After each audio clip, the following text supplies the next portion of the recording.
So just a reminder about what we're talking about in terms of an index. So indexes are obviously made up of a series of breeding values multiplied by the value of those traits to, I guess, the average farm across New Zealand. And I know no one's average, but that's what these are doing. And I guess the really important thing is to say the BVs remain unchanged, and that's the biology.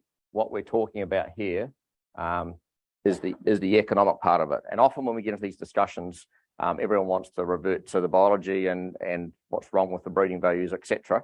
But actually, for today, what we're really concentrating on is the economics. So why review them? And we do this every 5 years for a number of reasons. Basically, the overall value of genetic gain changes as economics change. And we're all aware at the moment, particularly aware about inflation, I guess. And yes, we've had some increases in price. They impact on indexes, but we've also had some increases in cost. And probably so none of you are probably feeling better off than you were 5 years ago. But the overall economics does change. And so in dollar terms, in current dollar terms, the value of what you produce as a better ram actually does change over time and increases in general. Sometimes the balance of traits change, and the unfortunate one that we're talking about at the moment is in the last 5 years, the value of wool is about half of what it was. So that balance of traits changes, and so therefore the indexes need to reflect that.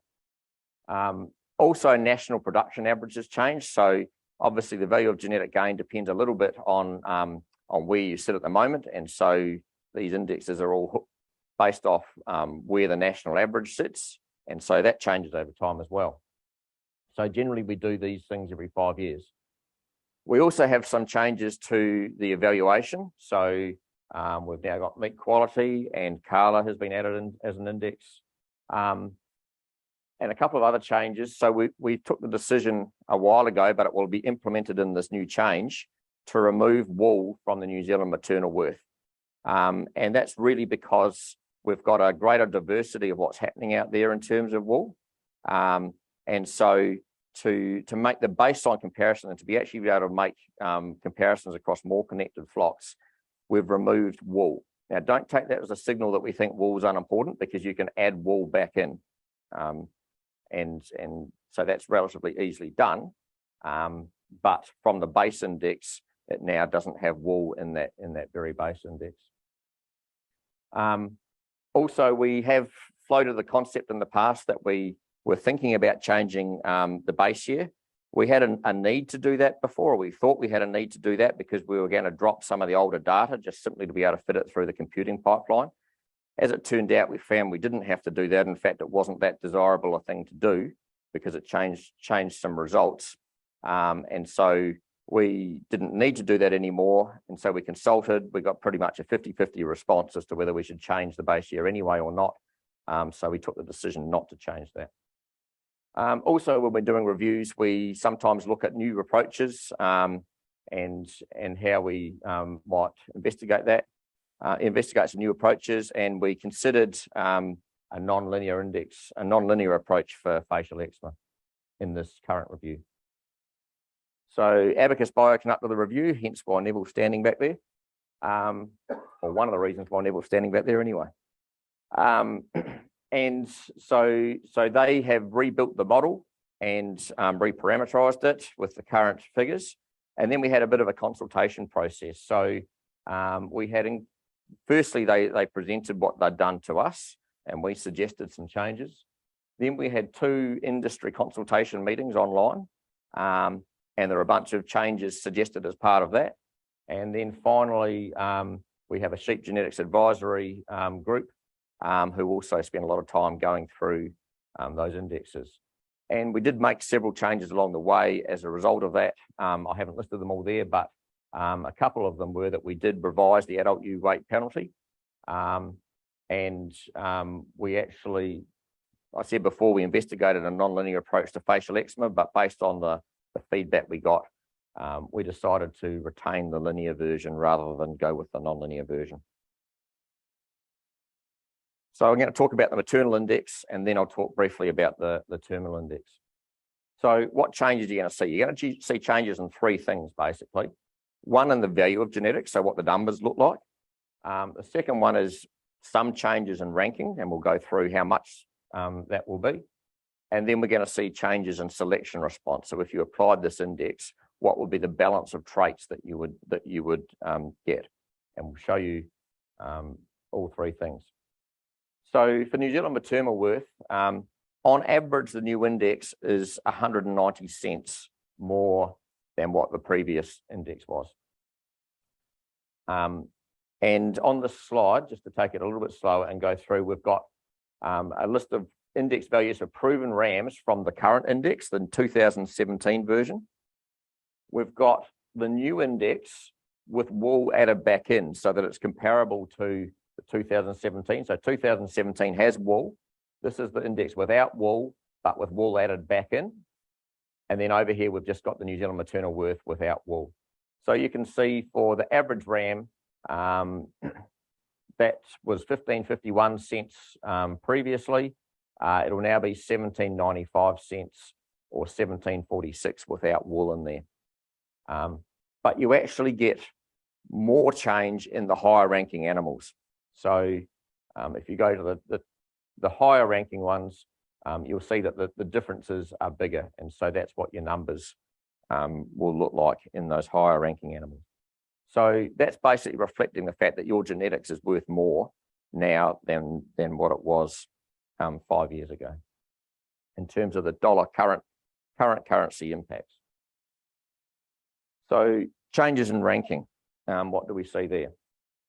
So this graph here shows us the old maternal index on the bottom, the 2017 version, and compare that to the the new version with wool added back in. And so you can see this is the scatter of animals in terms of how they rank. And essentially you can see that a ram that was up the top of the index before, a good ram is a good ram, and a not so good ram's still not so good. And within the middle, there's a bit of thickness around this line, which shows that there are some re-rankings, but overall, the whole population hasn't re-ranked majorly. But just to dig in a little bit deeper on that, you can see that for the rams that were sitting at 2,000 cents, those rams will now sit at around about 2,000 cents up to about 2,600, maybe 2,700, the span of that green line. So there will be some re-ranking of those rams that happens within the middle of the distribution. But in the big picture, good ram, still a good ram, average ram, still an average ram. This graph is a similar graph. It's the same thing on the x-axis, so the 2017 maternal worth. And this time we're ranking it against the new maternal worth, but we haven't added the wool back in. So there's a difference here. The bottom one's got wool, the new one doesn't have wool. And again, you can see the same picture. Good ram's a good ram, average ram's an average ram, and in the middle, oops, thought I had another slide there. In the middle, there's actually a slightly narrower span. So these rams will re-rank a little bit between each other, but it's not going to turn the rankings upside down. So then we look across what happens when we add in all these other sub-indexes, and there's a bunch of different combinations there. And you can see the correlations down the side. So what we were just looking at was almost a 98% correlation. And if you cast your eye down there, depending on what we've put in, all those correlations are sort of 90, 96, 97, 98, some 99. So they are very highly correlated, which is basically saying good rams are good rams, bad rams are bad rams, some re-ranking in the middle, but not a whole heap. So then we say, okay, what's going to happen with our selection responses were we to select on those indexes? What would change in terms of direction of selection? And the answer is, not surprisingly, given that there wasn't a lot of re-ranking, is overall, not a lot, but there are some changes and some minor tweaks. So what we're graphing here is what would you get in terms of a trait change if you changed 100 cents of the index? And in round terms, 100 cents is about 2 years of selection pressure. So these first ones show the results for growth and weaning weight here. So the grey bar is what would happen if we clicked on the 2017 index, so the one that we've currently got. The light blue bar is what happens if we select on the new index, but with wool added back in, so it's equivalent to, in terms of its traits, to the 2017 index. And then the dark blue green color, I think we're calling it teal last week, is what happens if we just select on the New Zealand maternal worth without wool in there. And you can see in terms of trait response, a very slight increase in response to weaning weight as we go through, a slight decrease in terms of response to maternal weaning weight, almost no response with respect to carcass weight, and with respect to adult ewe weight, slightly we're driving it down at a slightly slower rate than before. But all those numbers are pretty similar, eh? There's not a whole lot of difference. There's not a large change in any of those responses. They're all pretty minor tweaks. In terms of number of lambs born and survival, you can see for number of lambs born, there is a difference there. So we will make slightly less progress in the new indexes than we would have in the 2017 index. But it's slightly less, it's not radically less. Similar for survival, pretty similar responses, and for survival maternal, it's the same thing as well. So this is wool, and we all know that wool's re-ranked. So we would expect to get less response in wool because we're putting less of our selection emphasis on it in these indexes, and that's exactly what we see. So lamb fleece weight, hogget fleece weight, and ewe fleece weight all getting a lower response, and not surprisingly, lower response with wool added back in, but an even lower response when we don't have wool added back in as well.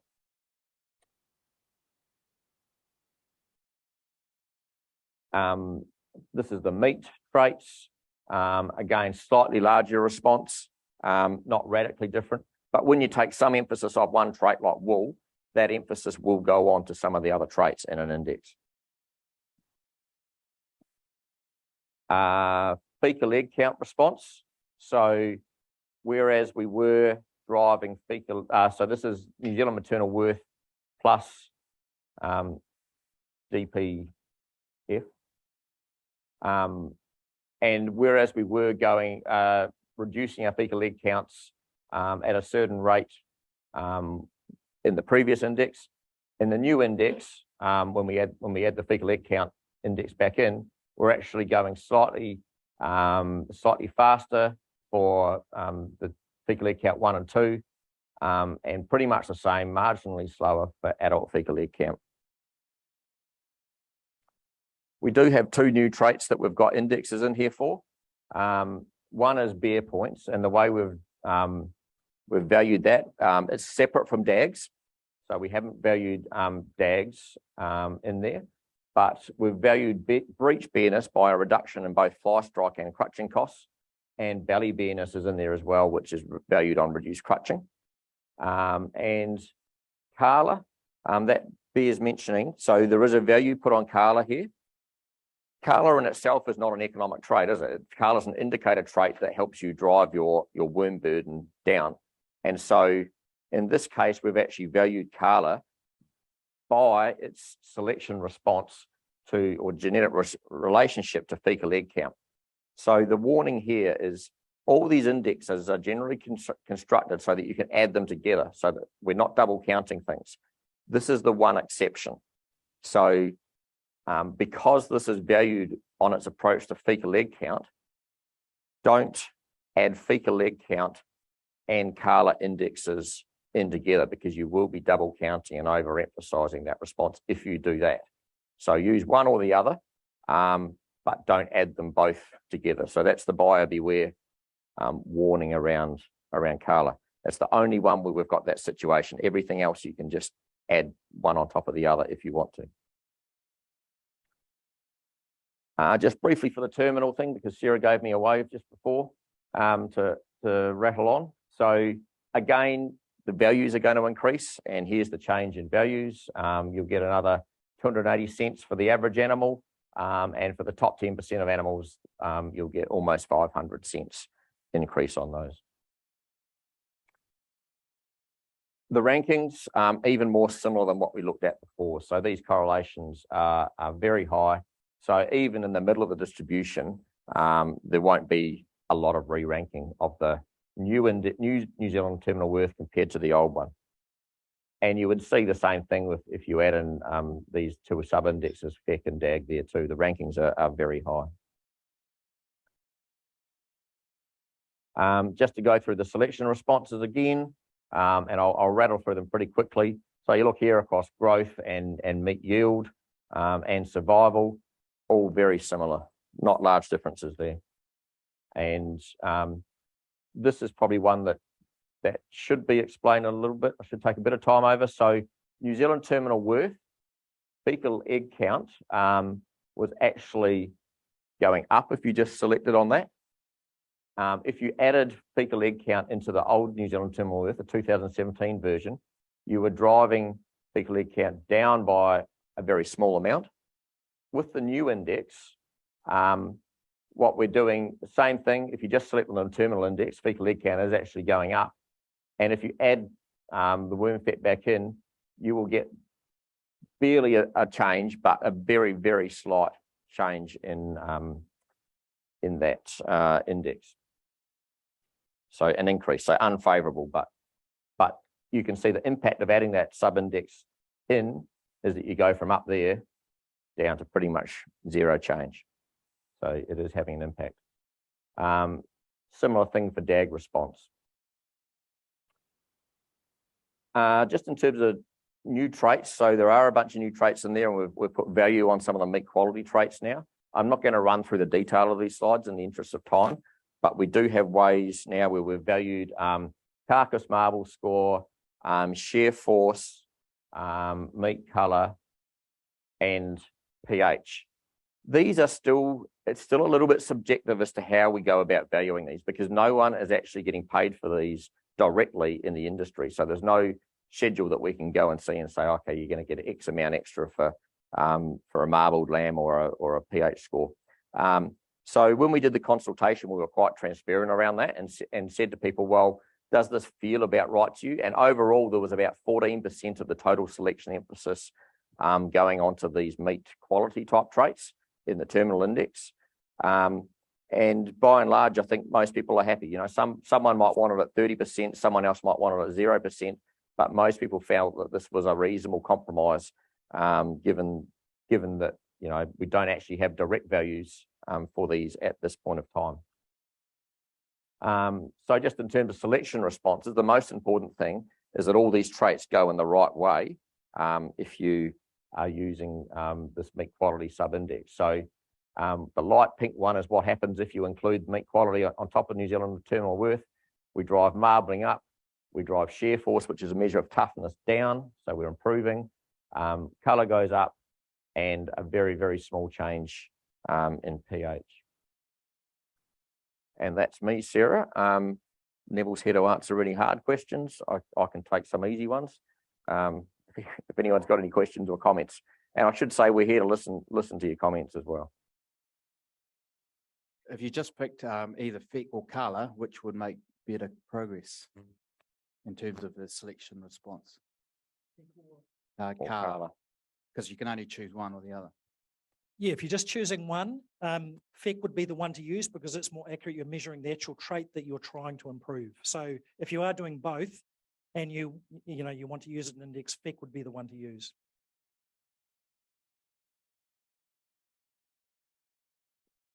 Well. Centuries base year. So the answer, Leon, is that we've decided not to do that, and that you'll continue to compare one ram against another. Leon's laughing because he asked me that question before lunch too, so he just wanted to make it public.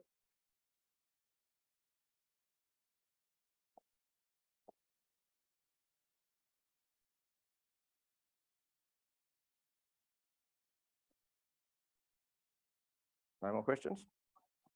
We can take our steal the 5 minutes, and I'm sure we can use the 5 minutes somewhere. Oh, sorry. We know in the current system that, yep, sure enough, we're comparing one ram against another, but we also know that we've got well-established flocks on the same farm run under exactly the same conditions that are performing exactly the same in the paddock, but their sill values are very different. So that sounds like a breeding value issue, Julia.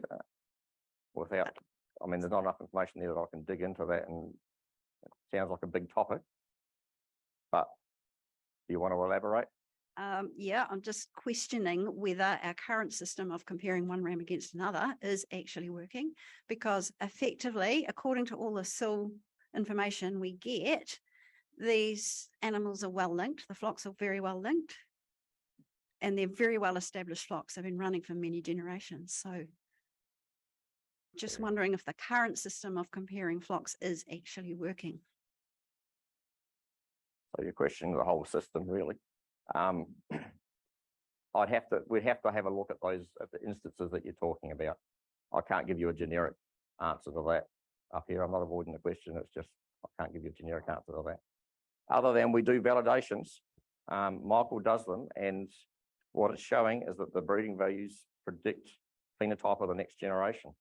So, yeah, there's a bunch of tests that we do to say that, you know, we can have confidence in what those breeding values are doing.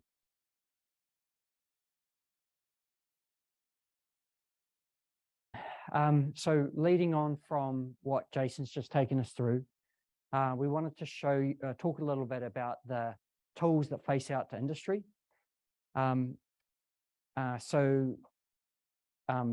those are all going to need to be updated with these index changes that we've just looked at. There's a bunch of them. We've currently got the newer improved public facing tools, but we've also got all the ram finder, flock finder, breeder finder tools. But we are quite keen to continue that transition away from those older tools. They're getting pretty long in the tooth, across to the newer public facing side of nProve. But I think many of you are aware that the nProve public facing tool was definitely built with a commercial farmer focus, mainly in part due to how that tool was funded.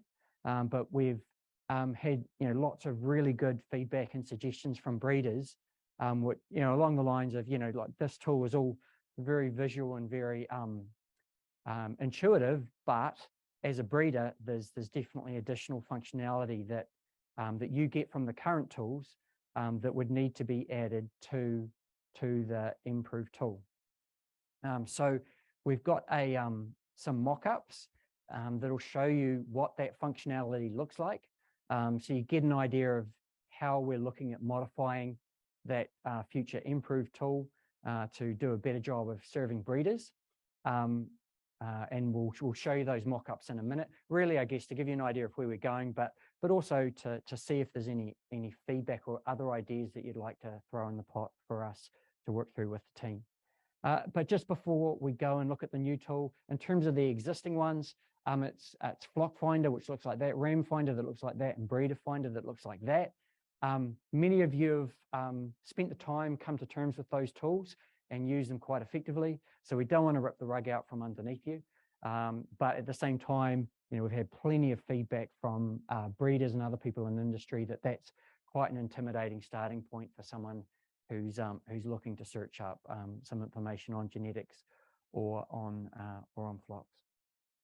So we'll switch across and look at the public side of nProve.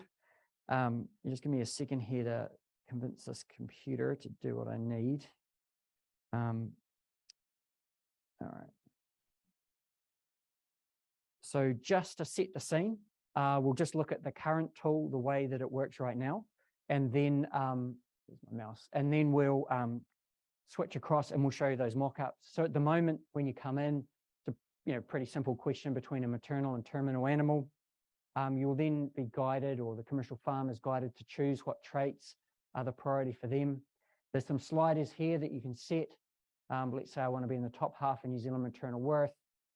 Maybe we're doing well for reproduction, so we don't want to be right up the top, but we want to maintain it. And you'll see as I'm moving there, this blue line is getting smaller and smaller because you can't have everything. And we could go to production indexes. We'll skip over those, but we'll pick, let's say, body condition score because we're on some challenging country.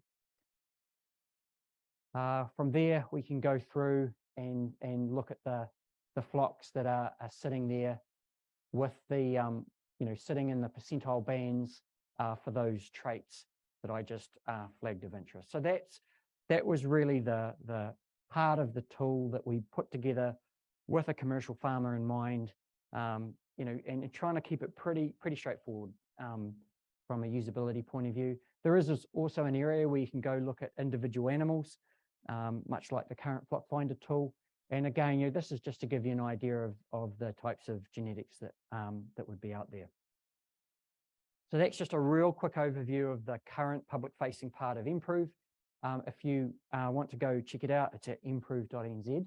Now, there is a full breeder side, breeder and bureau side, that there's a secret entrance to that we'll show you in a minute, but which is quite different and a lot more sophisticated than this, but this is just that public-facing part. So if I switch this over, and I'll just try and make this as big as I can. So this is a mock-up, so it's not actually being developed yet. It's just to give us an idea of what those changes would look like when we make them. So the first bit of feedback that we got from breeders is that you need to be able to check across multiple year ranges.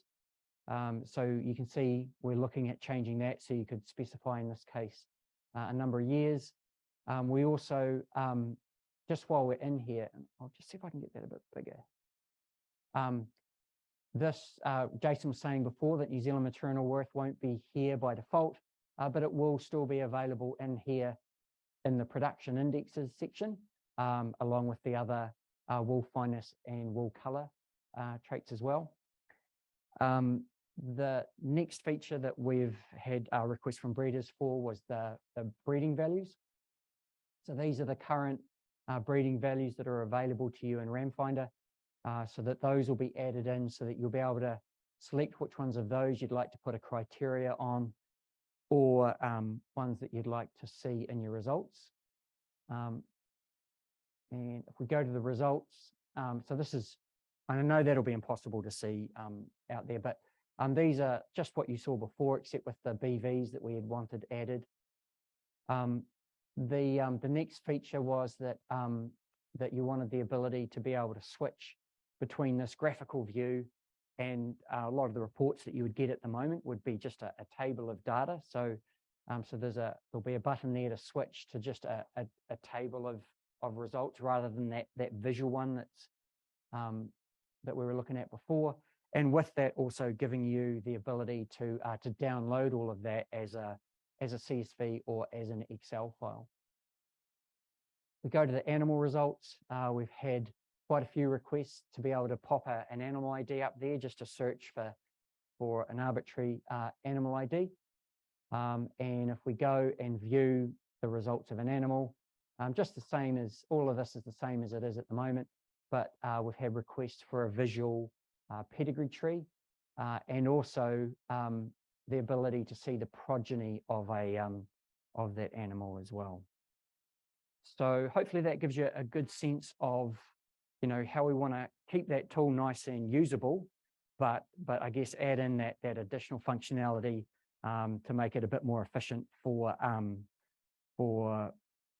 breeders to use. I'll just get back to the presentation. So in terms of key dates that we're working towards, so the rollout of all the changes that Jason took us through is we're targeting the 24th of August, and we don't want to spend money on those finder tools. We really do want to move across to nProve. So on the 24th of August is effectively where those tools would be retired, and then the changes that we just took you through, we'll be rolling those out progressively through September. So that's pretty much everything that I had, but open up for any questions in terms of those changes or any other ideas that would make sense for those tools or any other feedback.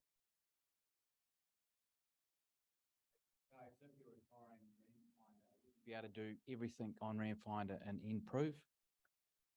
So will we be able to do everything on RamFinder and nProve? Based off those changes, I think the one that I missed was the progeny list.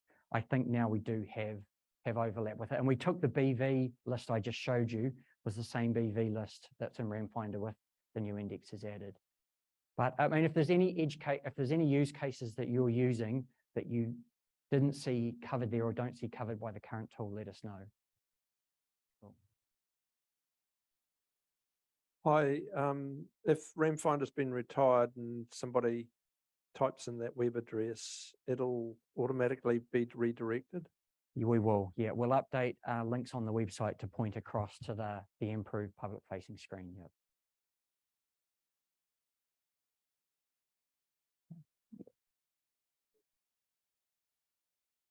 Oh, that's a good question. Yes, you can. Yes, I'll just show you that. That's a great one. There's actually quite a David, do you want to just repeat the question? Yep. If I could drive the computer. Where are we? Let me get this off full screen. How long have I got, Sarah? Okay. So the question was, can you do minimums and maximums when setting your criteria? So I'll just start over. In this, I'll select maternal. In the advanced area, here you can turn on expert mode. If I turn expert mode on, it enables a few things, but one of them is that where now you can put, like in that example I gave before, a better way of doing it would be to say, I want the top 50% of the New Zealand maternal worth. I want to maintain my reproduction, but maybe I'm straying into triplet territory. I don't want that to be too high. And so that's how you would pull down the top as well. Actual values. Yes, it is all percentile based at the moment. If you do want to see your results though with actual values, if I go back into that advanced area, I can say I would like to see the actual values. And now when we go look at the results, I mean, your thresholds are still percentile based, but your results now are showing you the actual percentile value, the actual index values for those traits. Now that the breeder nProve, the one where you can log in yourself, I'll show you after the break, that one is a lot more sophisticated than this, and you can put actual thresholds when you're doing selection lists and things within your flock, and we could do an example of that. That'll be within your flock though, not like if you were a ram breeder trying to find a sire for yourself, you're going to want to be a lot more specific, for other flocks. Yeah, I agree. Like, yeah, the public facing, you would use functionality like this as a breeder because you're going to be quite particular in terms of what you're looking for. And yeah, you can only do that percentile based at the moment. But, if that was, if we, if that is something that breeders need, then let us know.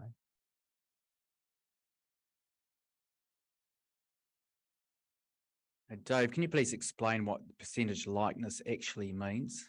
No worries. So the algorithm looks at which sliders that I moved. So in this case, I've moved these two sliders. So these two sliders are the most important to me.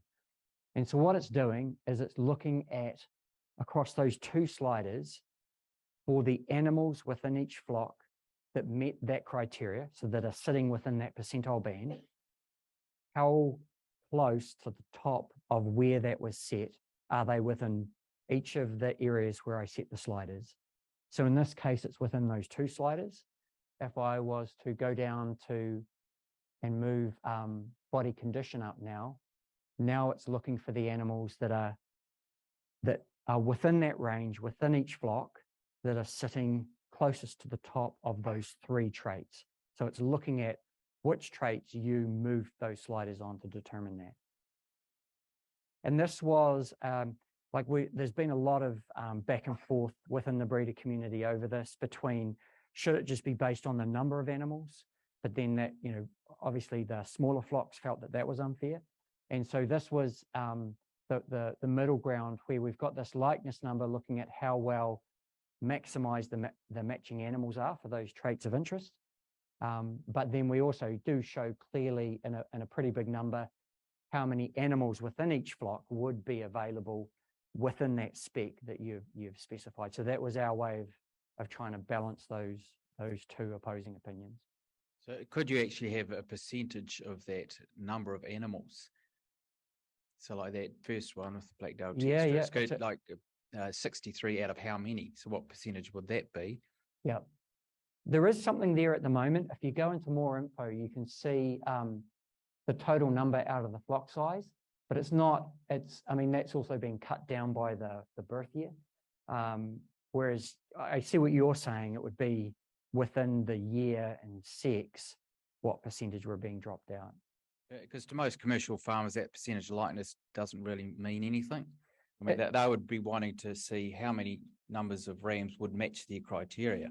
Because if there was only 3 or 4, they're probably sold by the time they get there. But if there's a flock that's got sort of 150, then they would have confidence that they could get some of those rams. Yeah, I think that main count there, I mean, that does show you, if you're maintaining your statuses, that is saying that, there's 63, 40, and 30 respectively for each of those flocks that in theory should be available. To your point, it doesn't say out of how many, but it would give you that key piece of information. Yeah, no, it's a really interesting point. How are we going for time? Yep. Any further questions? Just if you think of anything later, just feel free to come in and grab me. All right. So we thought we'd just take a few minutes just to give you a bit of an insight in terms of the work that goes on with the team managing data quality. This is also to set up a bit for what Sharon is going to take us through next in terms of some of the investigation work that's done to check into data quality. So if we were to sort of try and just show you some of the things that are going on behind the scenes on one screen, it would look a wee bit like this with the trait, animal and pedigree data coming in. There's the service provider checks that occur before the data is uploaded. There's data upload checks on that data itself. And that's, at the moment, pretty simple range checks and things, but Sharon and the technical team have got some pretty good ideas of how to evolve that. There's the Bureau data review step, which is really important. There's the data coming in from our genotype service providers. There's a QC process that's wrapped around that. There's imputation process. That's basically where we amplify the genotypes up to a resolution that's suitable for use in NZGE, and there's QC around that. There's a bunch of automated parentage and clone checks that occurs, and that's bundled up in a weekly QC report that goes back to the labs. On top of all of that, there's a bunch of checks that sort of inhabit all of those areas, but probably more focused on evaluation. So there's weekly NZGE checks that Abby manages with Neville and Sharon and the rest of the team. There's leader list checks that Sharon does. We do want to talk to you a bit. Sharon's going to ask you some questions about whether you use leader lists and how you use them, because we are looking at with those enhancements to nProve, we are pretty keen to move on from those. So she's going to ask you that question a bit later on. But there are checks that are done in terms of animal movements when those lists are created, but we would still continue to do those checks, even if we didn't publish leader lists. And then we're also looking at a deeper quarterly dive into the NZGE evaluation to do some things that would be a little impractical to do every single week. So that's just a quick overview of those checks that occur. We're going to look in a bit more detail to set up for what Sharon's going to take us at these weekly NZGE checks. But all of this is constantly evolving. There were some challenges that we had over the Christmas New Year period. A lot of that fed into here. There's other, there's been additional updates to the genotype QC as well, which I'll just jump to, and we just wanted to give you a heads up on before that happens, which is that when genotype data comes in, obviously it goes through all these processes, makes its way into the evaluation.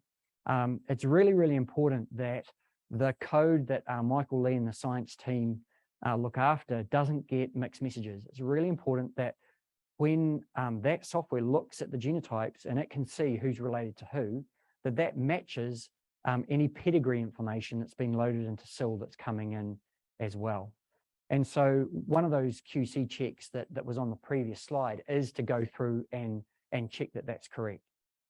Where a mismatch is found, the system at the moment notifies the lab would notify you as the breeder, and it's really left in at that point for it to be managed. But we have noticed there's been a few cases where some have dropped through the cracks from an integrity point of view of the NZGE. We are going to update that process to add additional automation around that. So now, if that's identified, you'll still be notified through your lab or genotyping service provider, but then there will be automated follow-up action to remove the pedigree until it's resolved a few weeks later. So I've just got a couple of graph plots to put on screen to set up for Sharon. So when Abby, Neville and Sharon and the rest of the team do these weekly NZGE checks, they spend a big chunk of their time staring at graphics that look like this. What you're basically seeing here is last week's NZGE along the bottom horizontally, and vertically up the side here we've got the next week's NZGE. And you can see in here, there's a bit of movement. If there was none, we would see a straight 45-degree line here. But this is pretty typical. There's a bit of movement between the 2 weeks runs because there's phenotype data being loaded, pedigree data, animal data that would, you'd expect them to look like this. But we would also get some that look like this. And if I zoom that up a bit, you can see these regions here, we can see a bit of movement that's occurring. And it's these ones here that Abby, typically in the first instance, often would involve Sharon. They'll dig down on it and just make sure that there is something that will explain these movements. And in this case, there was phenotype data that had been loaded between the 2 weeks for the two flocks, and the movements that we saw there were exactly as expected. So Sharon's going to show you another one of these when I stop talking, and that will be where all wasn't as it should, but these are often the times when we look at these that the investigations that we will do and what best practice or process changes or communication that needs to come out of that. But Sharon will pick that up in a minute. Just to get the final one out of the way, we often do them that look like this. It's pretty boring, but this is when we've made a change in the system that in theory shouldn't have affected anything. We'll often run an evaluation through midweek and just make sure that it truly has affected nothing. So you can see here there's been absolutely no movement. So hopefully that just gives you a bit of an idea of some of the work that goes on behind the scenes, sort of making sure everything is as it should be, and basically how these plots work, because Sharon's going to talk to you about them in a bit more detail in a second. But just before I hand over to Sharon, was there any questions or comments on any of that? Oh, yeah, have you got one online? Relation to the the nProve stuff, Oh, but yeah, it was just around the actual figures versus percentiles. So if we haven't got any questions here, we might go back to that for a second. Yeah. Definitely. Yep. Any questions on the QC checks? No. Go for it. Do you want to do that one then? The question read, as well as a percentage, is there likely to be any actual numbers presented? For example, 50% of maternal worth equals ? Oh, great question. So in the nProve tool, I think it's actually a percentile bands table question. So the short answer is that came up in the North Island as well. Will we still continue to publish the percentile bands, Sharon? I think we concluded that yes, we would. But there is, if it helps, within the, so other than having those tables and looking them up, you can, in here, you can see the index value and the percentile on one screen within the nProve tool, if that's what you'd like as well. So, but yes, we will also publish those raw percentile tables as well, even if we retire the leader list, we'll still publish those.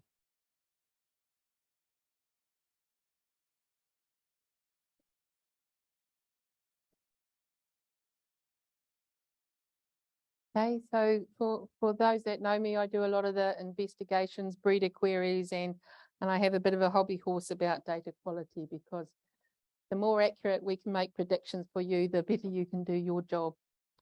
So we had recently had a SCAG meeting, the Sheep Advisory, and it was suggested by some people there that I use real examples for some teaching. So I just want to go through a couple that I've dealt with recently. So the first one came out of our weekly testing, and this here's the picture with some animals going up and down as you'd expect. This is live weight 8BV. We had this unusual group of 3 animals down here. We found out that their breeding values had changed. That's just the detail that's there. So they've gone from 8, 9 and 6 down to around 0 when we've changed from one to the other, and that seems rather extraordinary. And then we found out that they were all from the same flock, and it was after live weight 6 data was added, but it's an unusual change. So the idea is to look into it further. Now, when I do this, the first thing I ever look at is weaning weight, because that's the foundation stone that pretty much everything's built off. So to have weaning weight right is correct. So I looked into this, and I just looked at the ram lambs, and we had an average weaning weight of 29 kilos.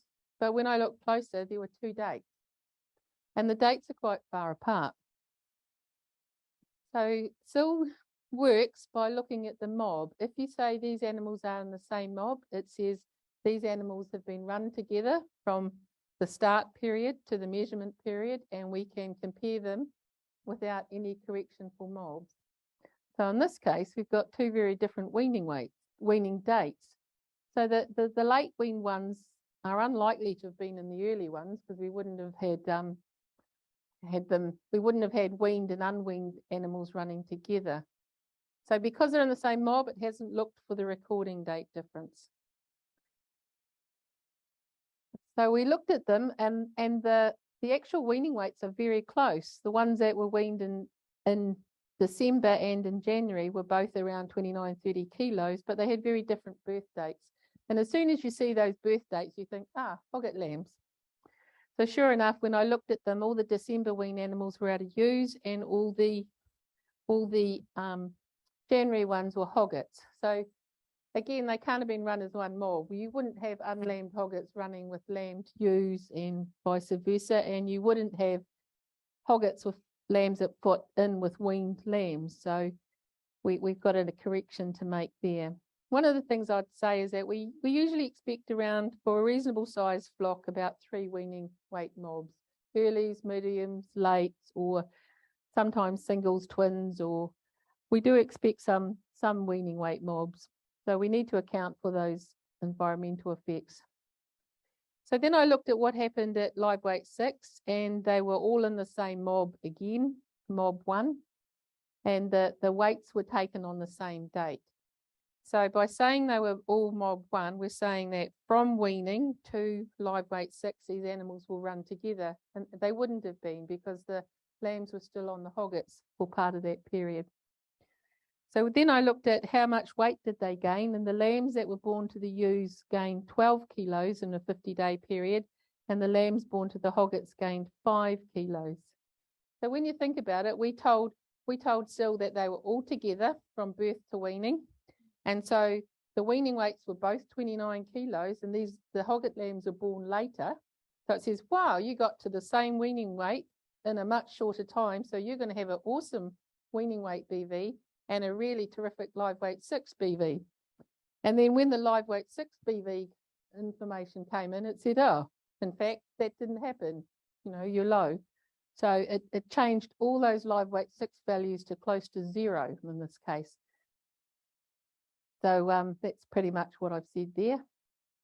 So we put a correction in, went back and put 2 mobs in at weaning and 2 mobs in at live weight 6. And animals accumulate mob codes as they go. So the lambs from ewes were 1-1 and then 2-2. So we need to have a correction between those mobs. And fortunately, one sire was mated to both ewes and to hoggets.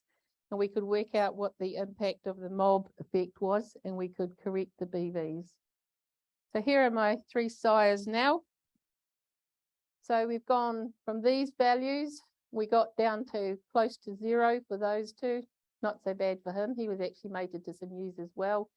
We corrected weaning weight and mob at live weight 6, and these are the final values here. So you can see inaccuracies in mob codes can lead to big issues in your BVs.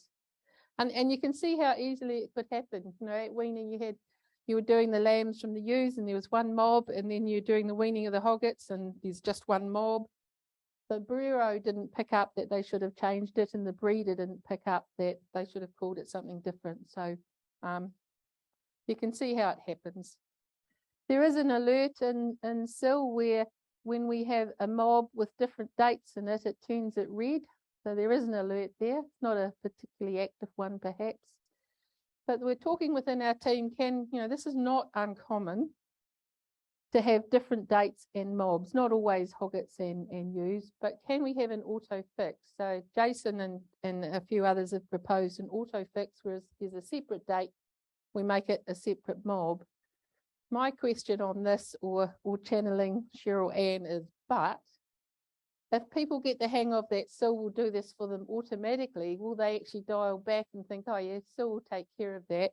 And where they wean multiple mobs on the same day and not put in the mobs, because they might get the impression SIL will do it for them. So I'm a wee bit cautious that yes, we can do this and it would pick up quite a few mistakes, but we might also make a different type of mistake if we get people get the thing thinking it'll do it for them. Some of the other issues that I found in recent times is poor date of birth recording. This is probably more common in some of our genotyping flocks. We had some cases where it's 90% one date, 10% another date, or quite restricted date of births, and we know that that can affect our BVs as well. Inaccurate pedigree case came up where the recorded animal was different when they did the genotype thing a bit later, it said that sire, the recorded sire, could not be the sire. But in the meantime, it had halved the survival BV for that sire and impacted on his relatives in his flock that he came from, because it was an outside sire. So talking about automatically excluding those records when we get some information to say that they're not correct, because it will impact on other people as well. Another one that came up, it comes up in a couple of forms, is separated lambing groups.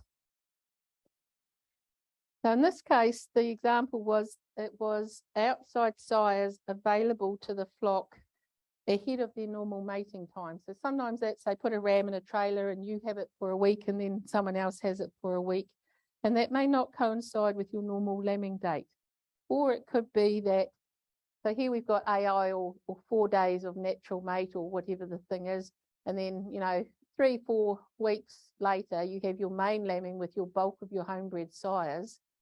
And then in this case, they've called it mob 1 at weaning because they wean them on the same day. But this could also be main lambing, and this could be hogget lambing. You know, it's the same sort of thing. Calling them mob 1 is the first mistake, because obviously these have been lambing in quite a different period and they have different weather, might be saved grass, different effects on survival.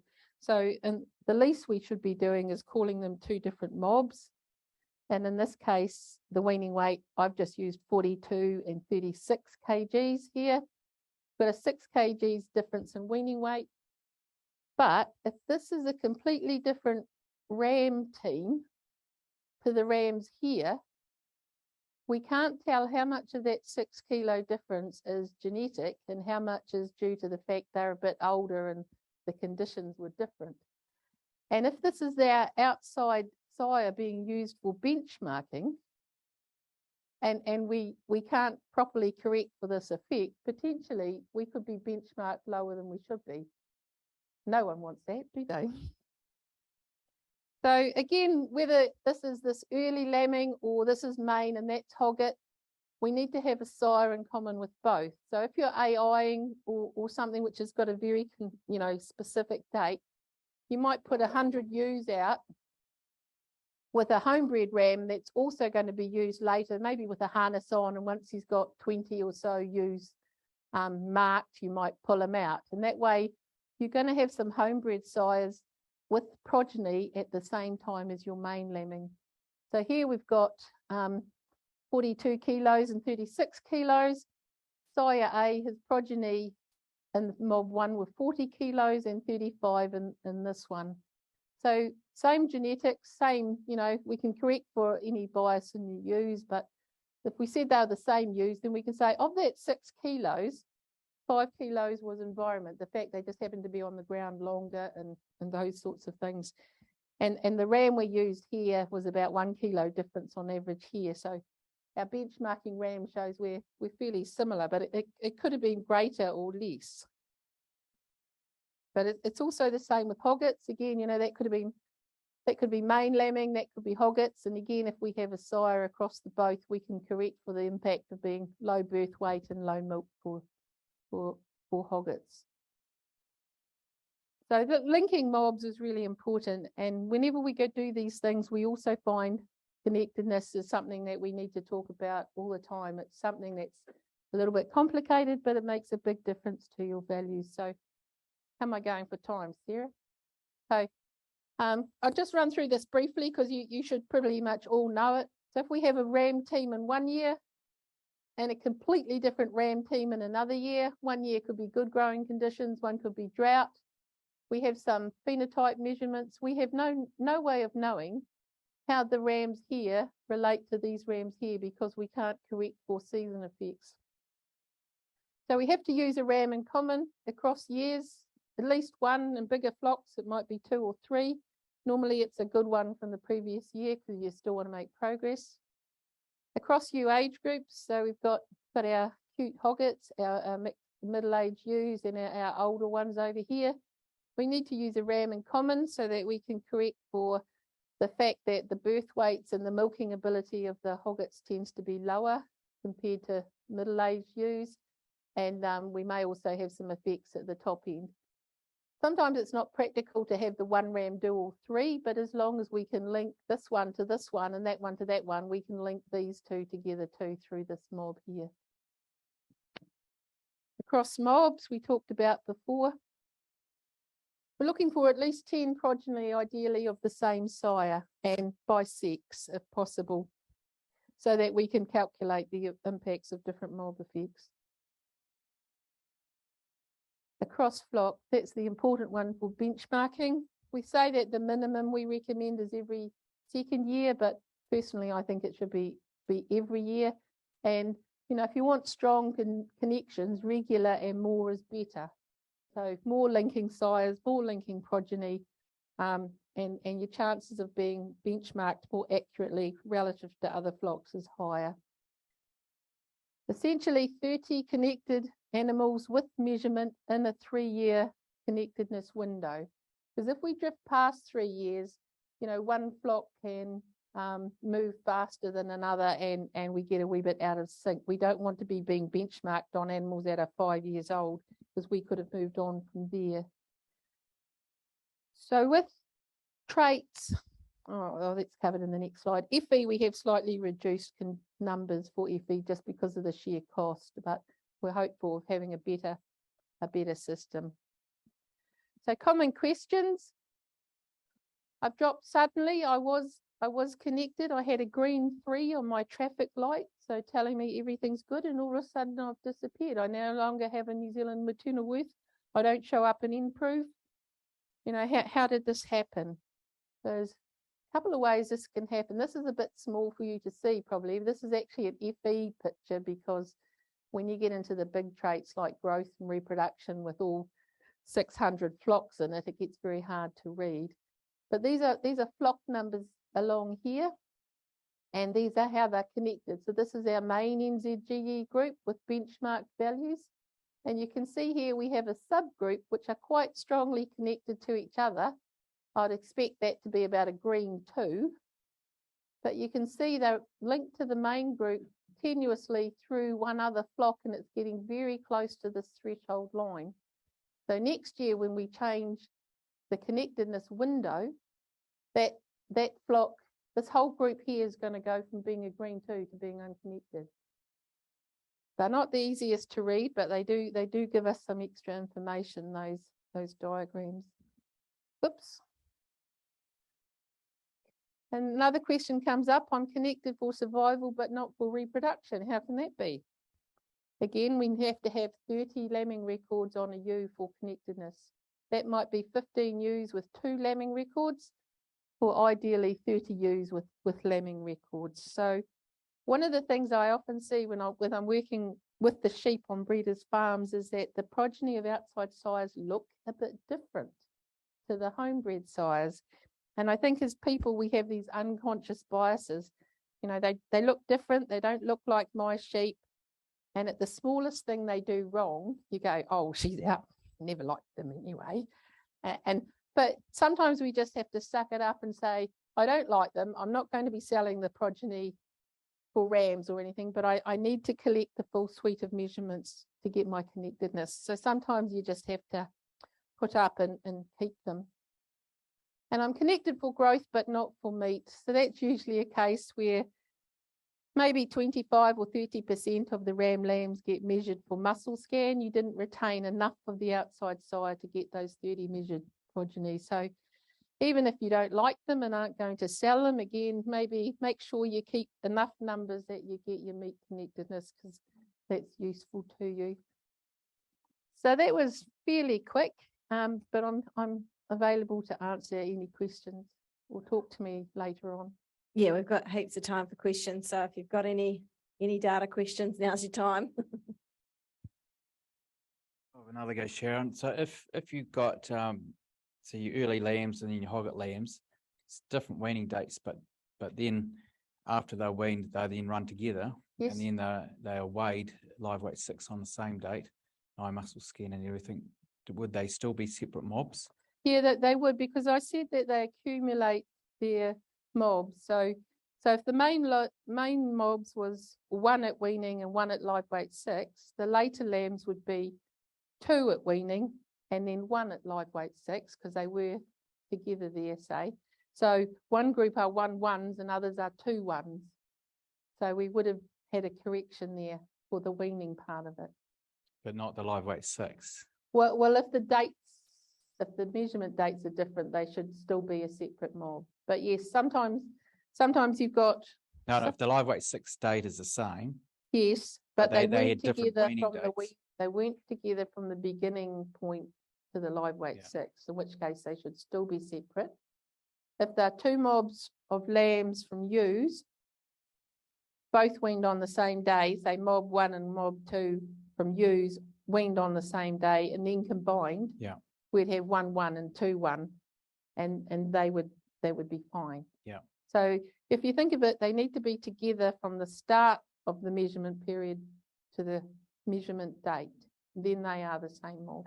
Yeah, that makes sense to me. But like I've talked to our bureau about that, and they've put them in at the same code at live weight 6.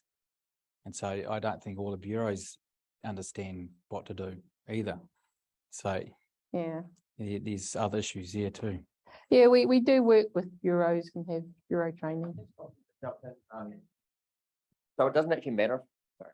It doesn't actually matter if they put them in the same code on live weight 6. Think of it that you've got two mobs of animals. They might be all running together, but one has a code of 1.1, another one has a code of 2.1, and those codes are combined when it comes to analysing live weight 6. So no matter what you do, if they've been separate at weaning, even if the animals are in the same mob, same day, same measurement at live weight 6, they are still treated in the data as a different mob. Yep. Yeah. Yep, that's fine, but Yeah. the system will go back retrospectively and say they were different at weaning. So we're going to say they're different in the data, even though in the mob, they're actually in the same mob, if that makes sense. Yeah, I was just going to say, as long as they have different weaning weight mobs, weaning weight mob is used in most things. So as long as their weaning weights mobs are correct, then it doesn't matter so much if they've got the same mob at live weight 6.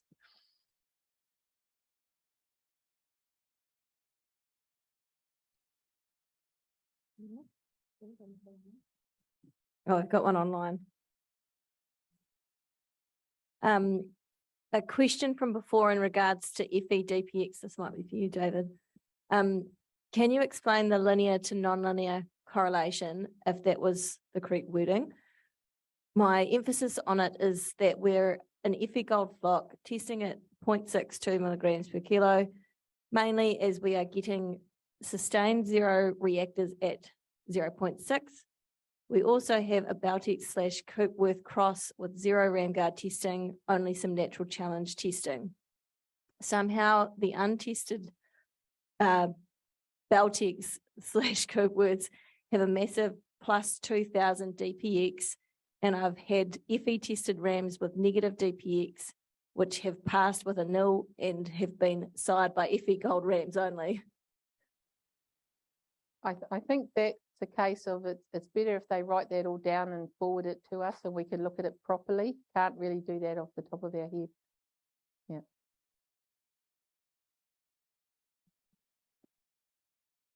So one of the things that with nProve, once we get nProve rolled out, we hope to have better data quality feedback tools to you. It will allow us to give you better diagnostics about your data quality, the proportions of animals that are have measurements relative to the start, and pick up on some of those issues and give you feedback so you can do it better.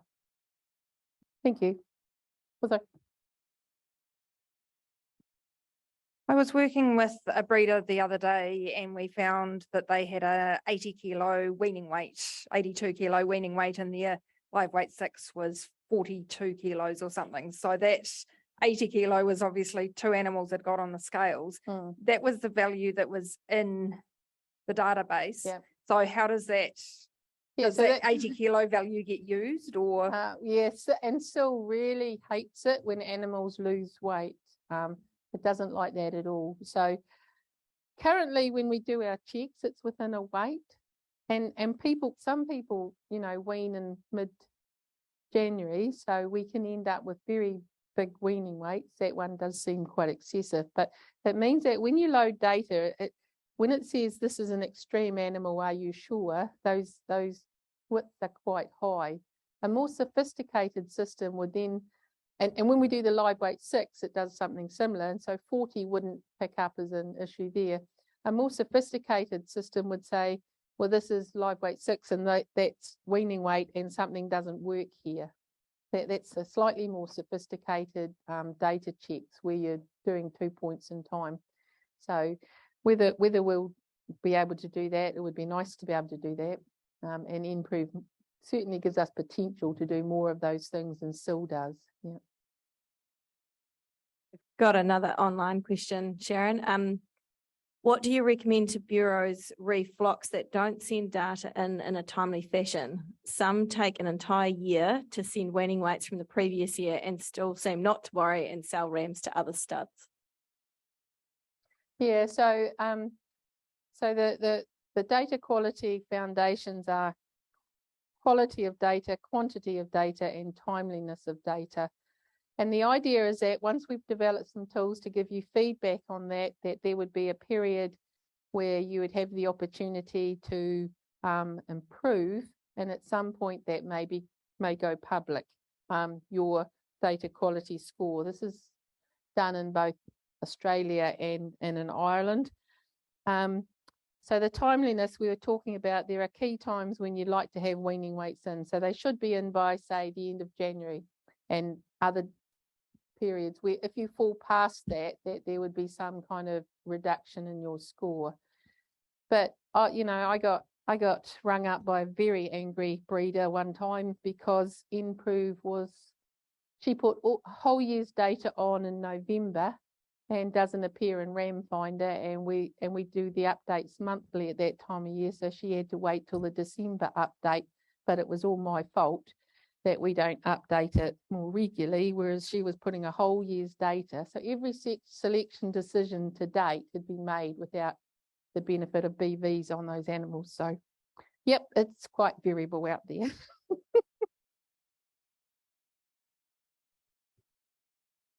All right. So we wanted to just take you through the breeder-facing part and bureau-facing part of nProve.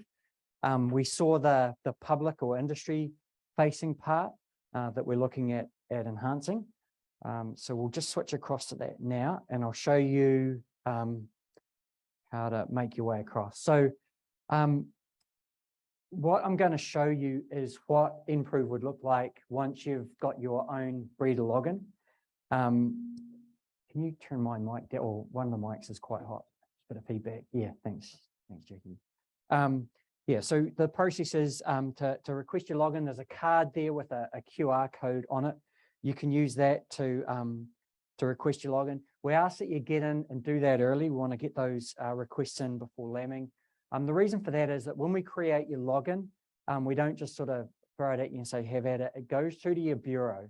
It's your bureau that's the person that understands, or the people that understand, you know, how you're used to receiving your reports at the moment. And it's the bureaus that have got a lot of those sort of standard templates that they can make available to you. And so what you'll see when I show you what it looks like for me logging in this demo, it's not just sort of the standard things that we've created. There was a set of views which are similar to the reports that you'd receive today that are set up for you. So if you could get those, if you are interested, if you do like what you see, scan the QR code on the card that's on your chair, and we'll get those through to your bureau so that they've got a bit of a chance to get in there before you and set things up for you. So once you've got your login, you can just go to nprove.nz, the same as that public facing screen that we were just looking at. But if you click the nProve logo at the top, it'll give you a spot where you can jump across to sign in with your username and password. I'm just going to jump in there now and take you across to the views that would be there. I'll just make that a bit bigger to fit on screen. So in nProve, this is the breeder side of nProve, and this is the same tool that the bureaus have access to as well. At the moment, we're very much focused on getting you access to your data. So we're not, it's about giving you a similar, a better experience for getting reports and things out, but not so much on the data loading side of it yet. We're testing that using sheep milking data as a smaller trial data set. We'll be coming back to you on that next year. But for this year, we really do want to see if we can get all of the reporting transitioned across to be coming through the nProve platform.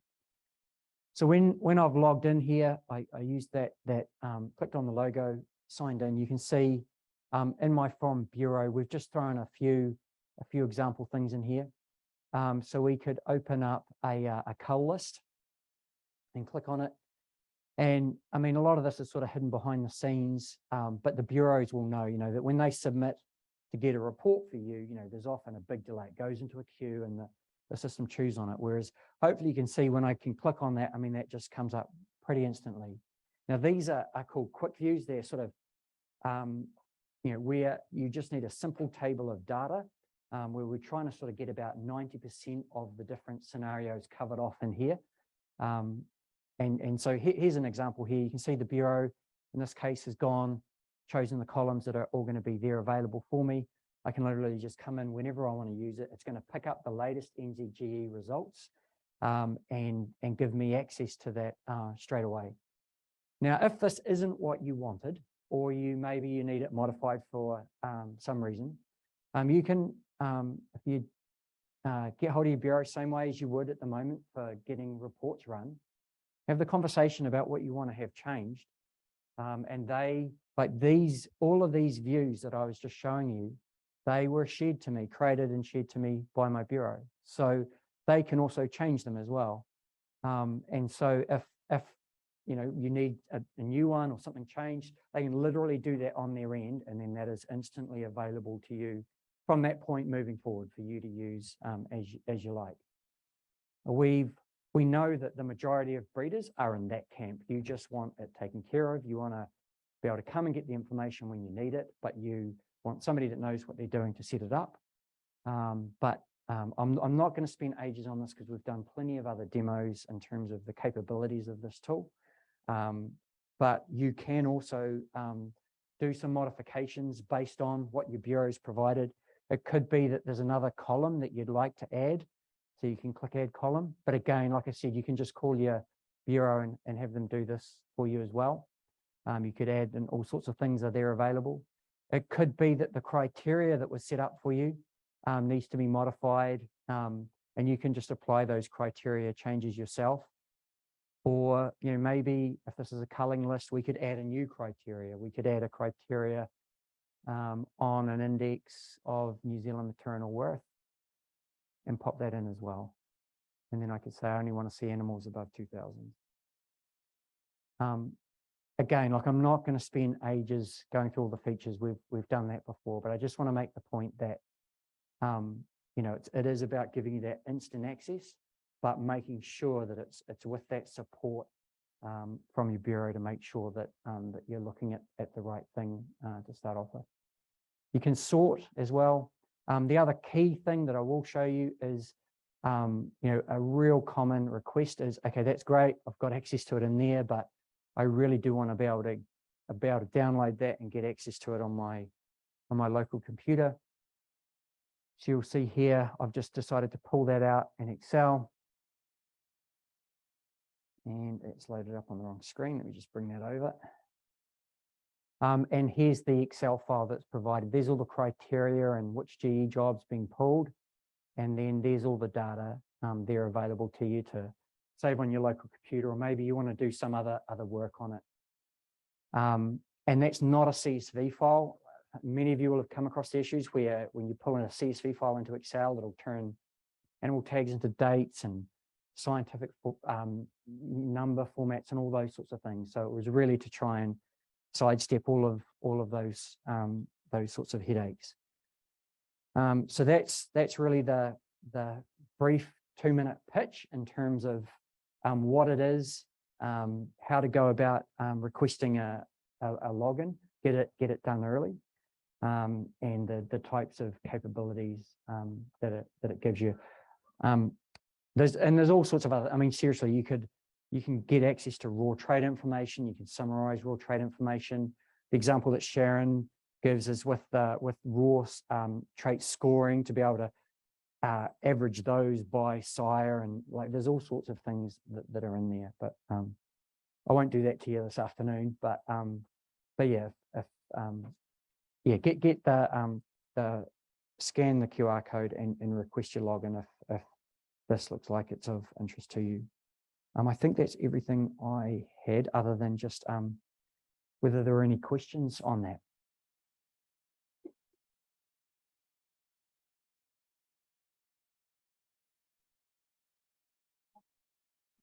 So will you only be able to look at your own data or other people's data? So when you request your login, you'll specify what your flock codes are. That gets verified by the operations team, and it would only be for your flock or flock. So this is very much about a tool that you would use. But obviously, when we set it up for people like bureaus, they've got access to multiple flocks. But for breeders, yes, it would just be your own flock.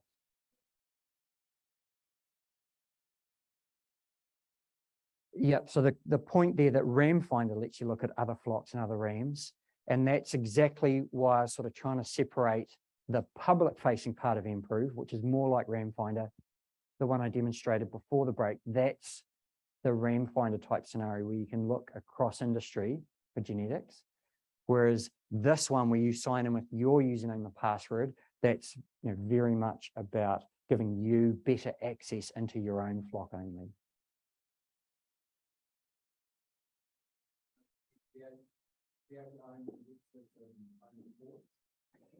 Can you create your own indexes and own reports? So with the with indexes, we've set that up as a bureau function. So a bureau can go in there, create a custom index for you, and then give you access to that, and you can use that.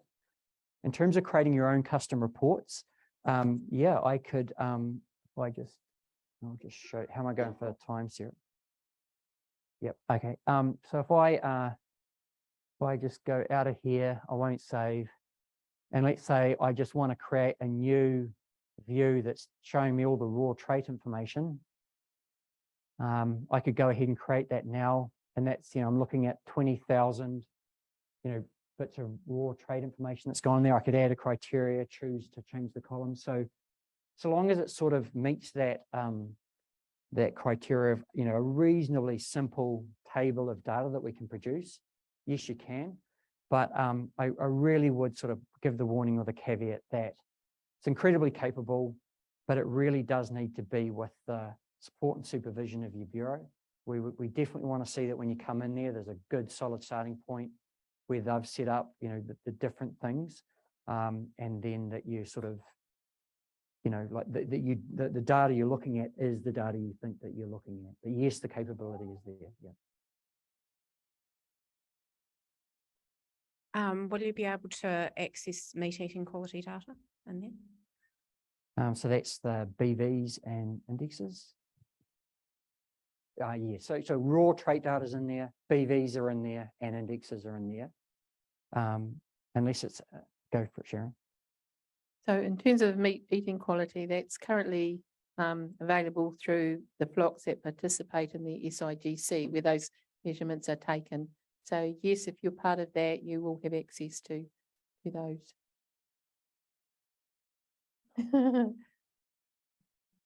Not yet. When we do the index update on the 24th of August, currently we're on a simple meat quality index, which has only got shear force and marbling score.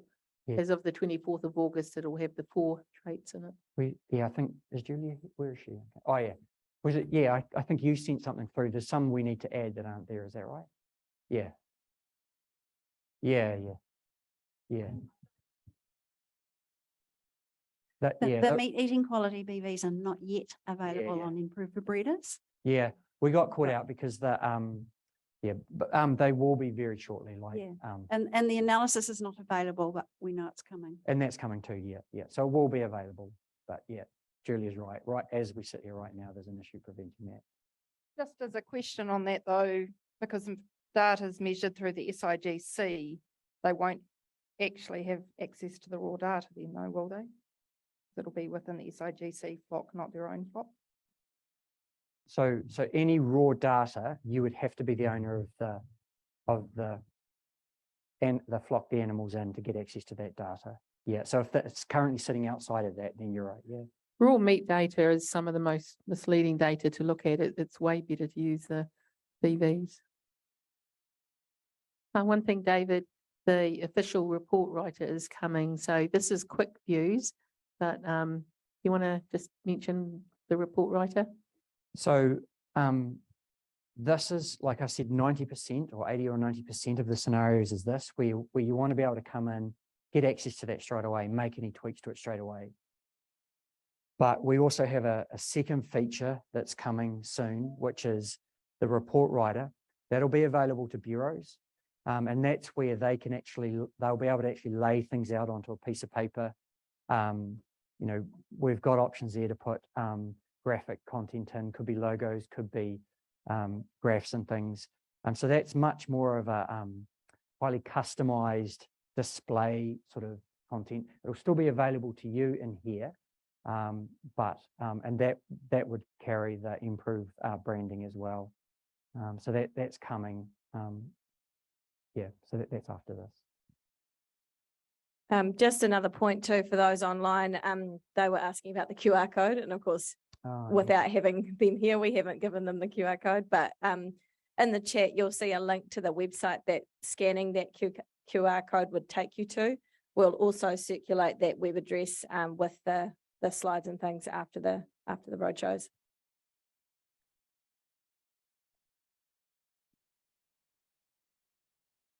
Other questions?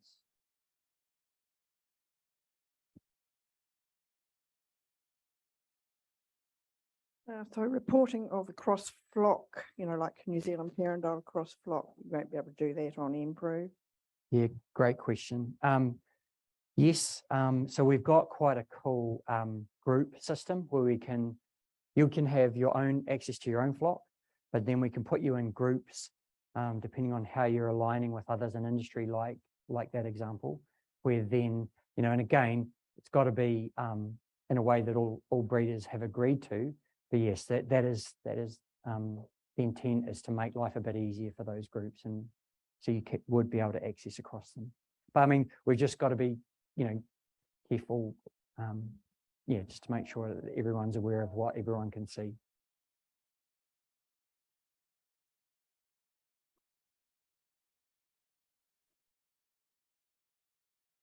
Any other questions? Sorry, I might have missed it at the start. So when is this happening? So for breeders? So we've got early adopter breeders using it now. So if you fill in the form, it really just comes down to the bandwidth of the bureaus in terms of being able to get you set up. But we're creating the logins as the requests are coming through now and sending them through to the bureaus. This is just quick 3 slides on methane testing and methane selection for methane, where we're at. So just currently, sorry, I can see the next slide, but you can't. So at the moment, we have a list that Sharon showed me the other day. There's 37 flocks, breeding flocks that are testing for methane, plus another 4 what I call resource flocks. But by that, I mean like progeny test flocks and the AgResearch methane selection line flock, those sort of flocks. So 37 actual breeding flocks and 4 resource flocks. Of those, 12 of the breeding flocks are connected for methane, and of course the 4 resource flocks as well. In terms of bookings, there's 35 flocks booked already for the 2021 born, and I think in the North Island anyway, I think it's fully subscribed now. I'm not too sure about what the situation is in the South Island for next year. I guess that bookings for that hasn't started yet. This is probably a little bit North Island centric because that's where we were last week, but the trailer's up. There's 1 trailer at the moment, and currently it's up in the North Island and working its way from the top of the North Island to the bottom. It costs $35 an animal to test, of which beef and lamb will reimburse you for $20 per animal if you genotype that animal. And really the logic around that is, we obviously see genotyping as a really important way to roll this trait out across the industry. And in time we will want to do that and to use the phenotypes and genotypes that are collected. And because the industry has subsidised quite a bit of the phenotyping cost, then we think that's a fair thing. So I said there's 1 trailer. There's almost 2 trailers now. So AgResearch, I guess the logistics of moving trailers between the islands apparently is pretty significant. So and the demand for the trailer is pretty significant as well. So AgResearch have, I think, either just approved or just about to approve. John, it's over the line yet? I don't know. Okay, so we think and we're pretty confident it's going to be a second methane trailer available. And I know Suzanne was saying the other day that there's orders for 2 or 3 of these to be built and sent overseas, but we're going to try and fast track our order for our industry. Oh, stand back here. Can I stand a bit closer to this, David? I saw that you were, so I can just move back and forward like that. Righto. So just a couple of protocol simplifications that have happened in the last little while. So probably the biggest one is there's no repeat testing required now. So the protocol that used to mean the trailer would come measure your animals and then come back 2 or 3 weeks later and measure them again. Now it's just down to a single measurement. So one visit from the trailer. So that's a significant enhancement.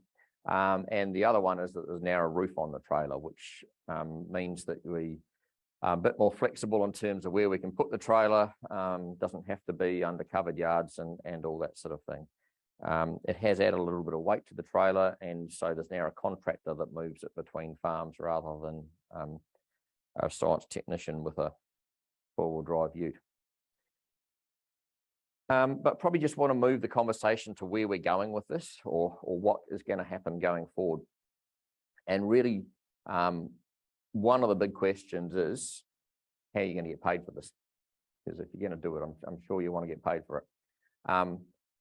I haven't mentioned this before, but there's a generic answer to that, and that is that we're going to market lamb with environmental credentials and all that sort of thing. But that probably is not quite specific enough for what you want. And so it's a good question. So our current thinking, and we're just testing current thinking at the moment. We haven't committed to do this or got the resources to do it at this point. But if you've been following the Hewaka Ekanoa debate, then it looks very likely that every farm is going to have to fill out their on-farm emissions calculator, and what your emissions are is going to determine essentially how much methane tax you pay. What we want to happen is for commercial farmers who buy better genetics for methane to get the credit for buying better genetics, because then they're going to come and presumably pay you a little bit more for the rams that are also better methane rams as well, because they're going to want those rams. How would we do that? How would we get that credit? So 2 things. One, we need the BV in a format that that will go into the methane calculator. And so, you know, the current format may or may not be suitable, but we've obviously got to work with the methane calculator people and make sure that we can do that. But I guess the other more mechanistic thing is how would we link that then? And how would you verify that I've been selecting rams which are better for methane as a commercial farmer, and therefore I should get a credit? Our current thought is to actually create another facility in nProve where, as a commercial farmer, I will have a login and I'll get my number. It might be 5,025 or whatever it is. And I will then say, okay, these are the rams that I purchased this year. And we might need to verify that somehow. The breeder probably needs to agree that you did purchase those rams.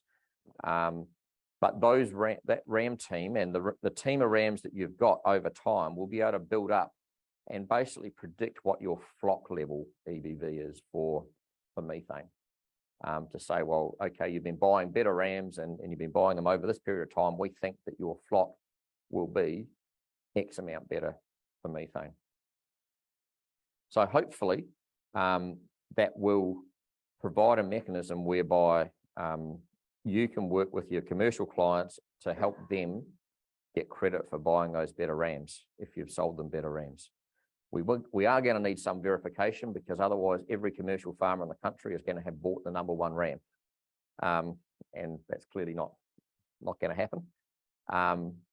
But you know, that's the thinking that we're having. I guess the benefit from this is that we could use that not just for methane, right?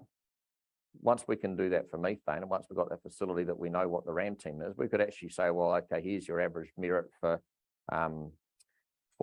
number of lambs born or whatever other trait you want to pick. And so that commercial farmer will be getting a bit of a picture as to, okay, where roughly would they sit in the national flock in terms of their breeding values for other traits as well. And that may, or we think it probably will be useful in terms of education, but also potentially marketing and you helping your ram clients as well. So that's the thinking. Really keen to hear any feedback around that as to whether you think that will work or not. I'll just cover off one other thing, which is the proxy techniques. In fact, I won't cover it off. I'll get Suzanne to cover it off because it's her work and the work of John and Tricia and so forth. But I don't know, Suzanne, can you hear me? Do you want to just talk briefly about the rumen sampling approach to life? Yeah, I can hear you. As you said, you don't really need me, but yeah, I will just say a few words.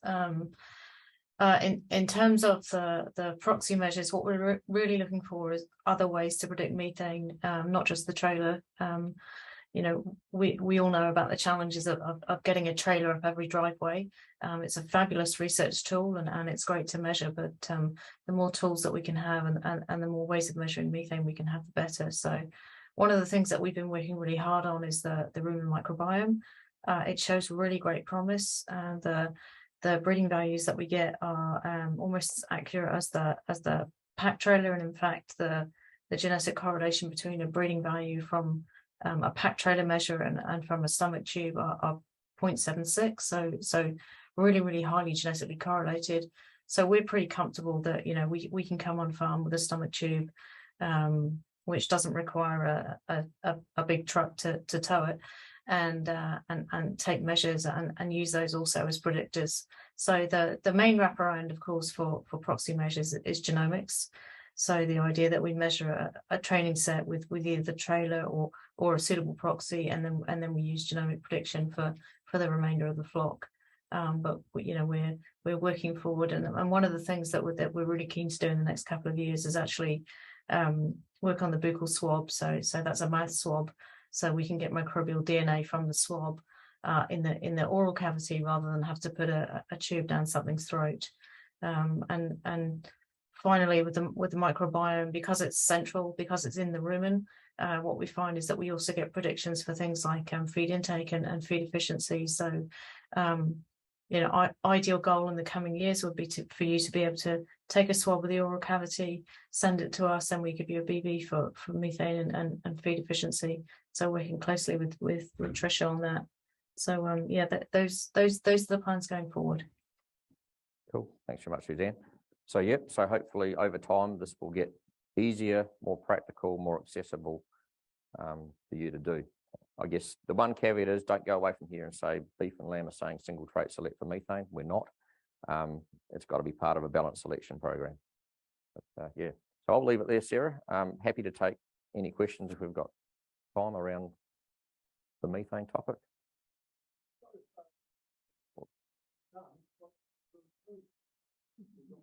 So out above the others. So I don't even know the answer to that because I don't ask those sort of questions. But John and Suzanne, do you want to give an answer to that? John's in the room, so we'll throw that one to John. What's the preferred breed for methane, John? I think Suzanne's done some plots out, and basically the range within a breed is bigger than a crossbreeds. So you've got a good opportunity to get the better rams from your own breed. Yep, and that's almost always the case with most traits, isn't it? So, any other questions?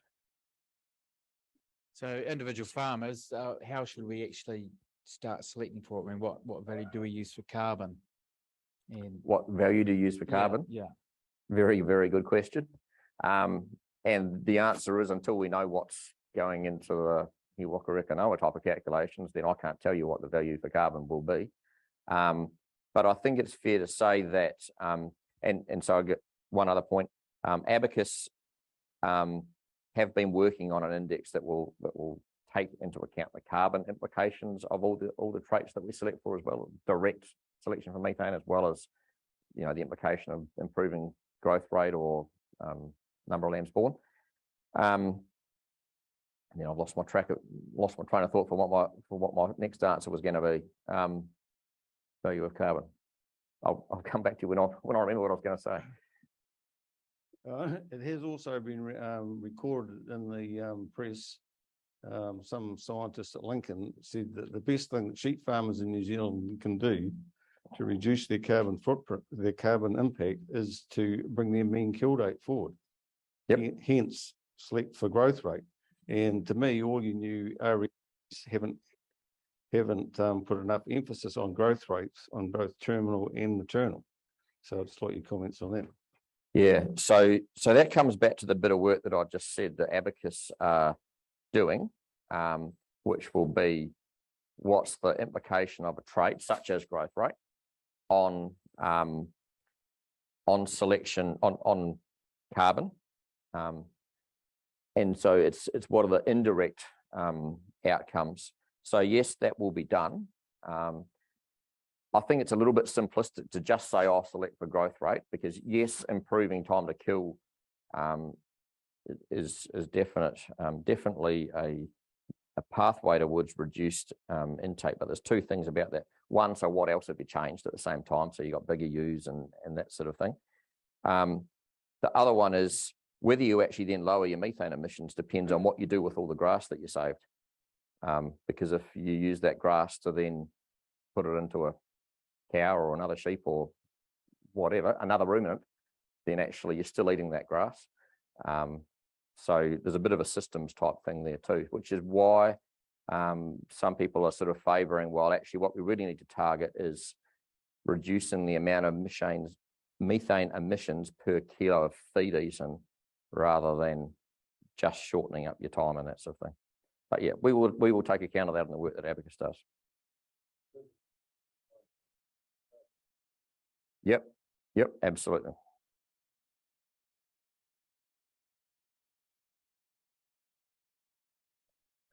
Leave a mic here. Just firstly, the EBV farm calculator, I think it's a fantastic idea because for years we've been thinking, okay, how can we get a benefit from this as breeders? So that's I mean, only if the government approve what's been put forward to them. So I think that's great to keep that up. And the other question is, what's the correlation between methane and other traits? Okay. Both positive and negative. Yep. I'll throw to, tossing up John or Suzanne, but I'll throw to Suzanne if she's still there. Did you hear that, Suzanne? Yeah. So the question is what, and for the people online, what are the correlations with other traits with methane? Yeah, we're actually just in the midst of publishing a couple of big studies on that. They're mostly zero. So in most cases, when we look at very, very large numbers of animals, there's no significant correlation between methane and other traits, which means we can select for them independently. So that's nice to know. There's a significant correlation with wool, and it's favourable. So, excuse me. Basically, what happens when we breed for low methane is we see more wool. And we think that's something to do with the rumen and the limiting factor and the change in rumen composition. We see slightly leaner animals, so that there seems to be a sort of a move towards different fatty acid profiles.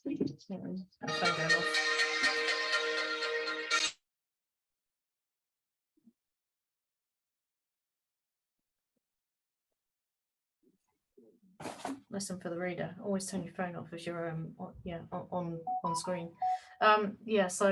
We've got different fatty acid profiles. We've got what looks like slightly leaner animals. We see a bit more carcass weight. So killing out percentage is better.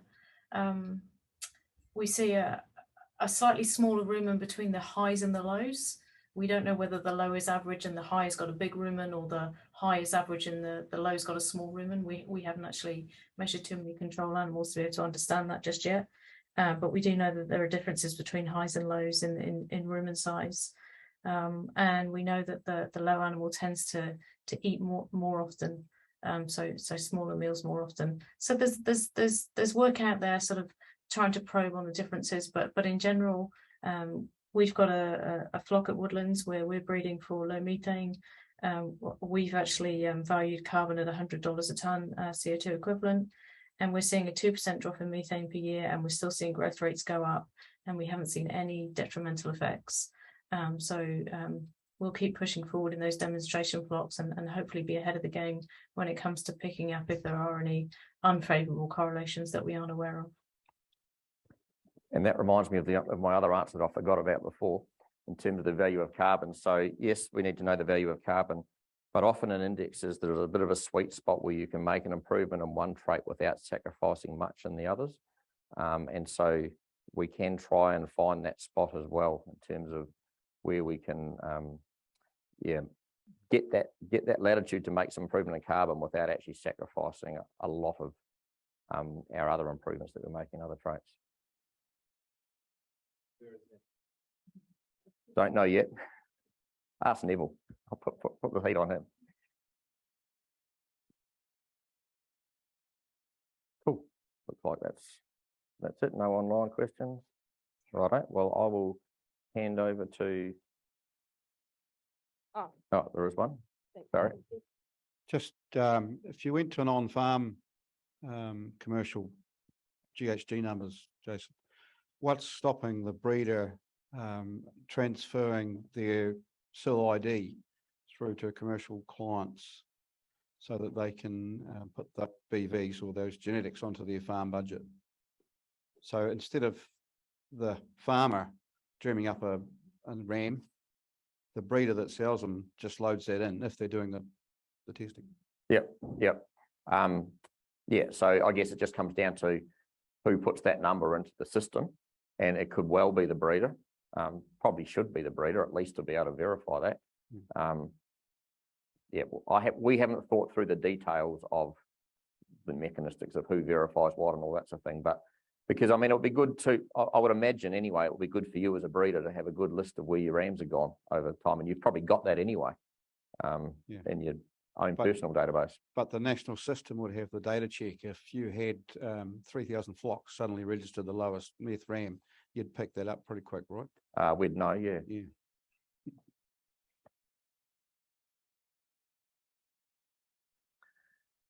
So one of the things David said I'd like to talk to you about is the leader list. So a little bit of history in the leader list. They were set up when Mark Young set up SIL ACE, which was our first voluntary across flock evaluation. You chose to be in it. And one of the things about setting up that first across flock meant that people could go out and try and source outside sires with a bit more confidence. When everything was within flock, you could look at values in another flock, but you had no idea how they related to yours. So buying an outside sire was a bit of a pig in a poke. It could be higher or it could be lower. So it was quite hard to do. So with the leader lists, we set up sires with progeny in the last 3 years. We set up some accuracy thresholds around that, and we started publishing them. And the purpose was to find those outside sires with more confidence that they would also add value to your data. And they were also our first and only checks on our evaluation. So every time we generate these, I would record the percentile band levels. I do the top 200 for terminal worth and maternal worth, and I do the number of rams and the average for each flock. And when things would change suddenly, I would then go and see if I could explain it, or if it wasn't, then it was obviously some problem solving required. That was our main checking system. So you can see it was pretty basic compared to the very sophisticated checks we have now.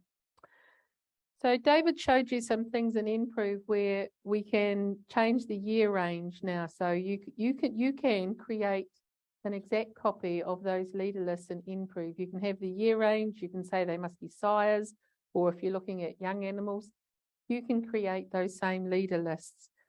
So probably my question for you is, are you still using them? How do you use them? And if we stop doing them, would they be missed if you can recreate them in nProve? But you can also do it better because you can create exactly the lists that are pertinent to you. They're a big undertaking. I produce the percentile bands and also the flock connectedness files that we put on the SIL website. but it's 57 files that I have to create each month that we do this and rename them and we load them. So we think that nProve will do it better and more easily, and it would get us out of about 3 to 4 days work a month. So we're quite keen to move on. So maybe when we come to the QA questions and answers, or if you want to talk to me at the end, if any of you are passionate about needing to retain them or that what we're proposing won't replace them, then have a talk to me. So what else is coming is visual scores. This is something that's been coming for a wee while. We had it at Forum in Dunedin and we were going to talk about it in Napier, but it got a bit cut short. So we already have some visual score traits. We have dags, we have bare breech, bare bellies, we have wool colour, and they're scored generally 1 to 5. Dags is 0 to 5. But there's been a call from breeders for more things, and the list has been growing and growing actually. So we some of the things like feet and legs we've taken from the beef industry because they're quite sophisticated in their scoring system about those sorts of structures. And I know that some of you breeders have your own scoring system. And when we raised it at the Dunedin Forum a few years ago, some of the older farmers go, no, you know, that's our business. We're very skilled at confirmation. And then we had some of the younger breeders say, well, actually, all that young farmer stock judging is kind of wound back, and we would like some guidance and we would like some standardized scoring system. We also have a trait which is just a breeder 1 to 5, and you can fit whatever your scoring system is into that, and you can report them in nProve. And as we said, you can average them by sire and do some other things.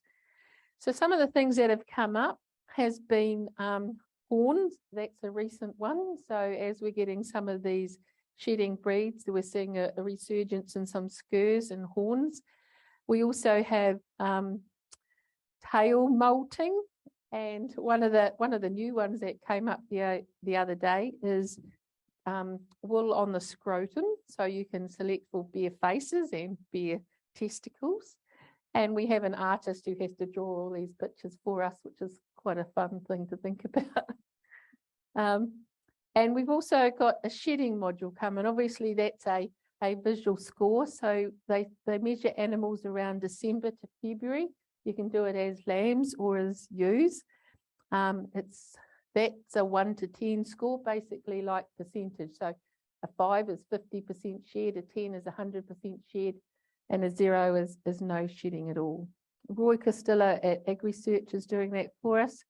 So behind Sil, there's a big team of people at AgResearch and at Abacus Bio. We just often front things, but there's a big team that do it. So there's a couple of pages circulating. This is what it will look like. So A4, the top page is how, why, when, and what to score, and then the second page is a picture of your scoring system. So this could be DAGs, this could be anything. So that's that. So we've seen as we said earlier, there's a lot more flexibility in what's happening in the wool space. So what else is coming is terminal valuation and meat module, which is where some of those questions you were asking before is, and sheep milking, but they come under Jason's topic. So maybe while we're switching over, if there's any questions you have on my bit.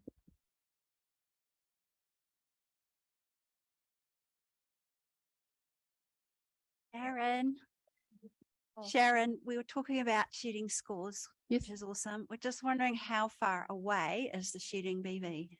So the shedding BV will be, we're targeting October. Oh, close. Awesome. Yes, and so the main time that you score this is December, February. So yeah, you know, when you do your 2021 22s or your 21 born 22s, we should be able to have breeding values. Everything's on track.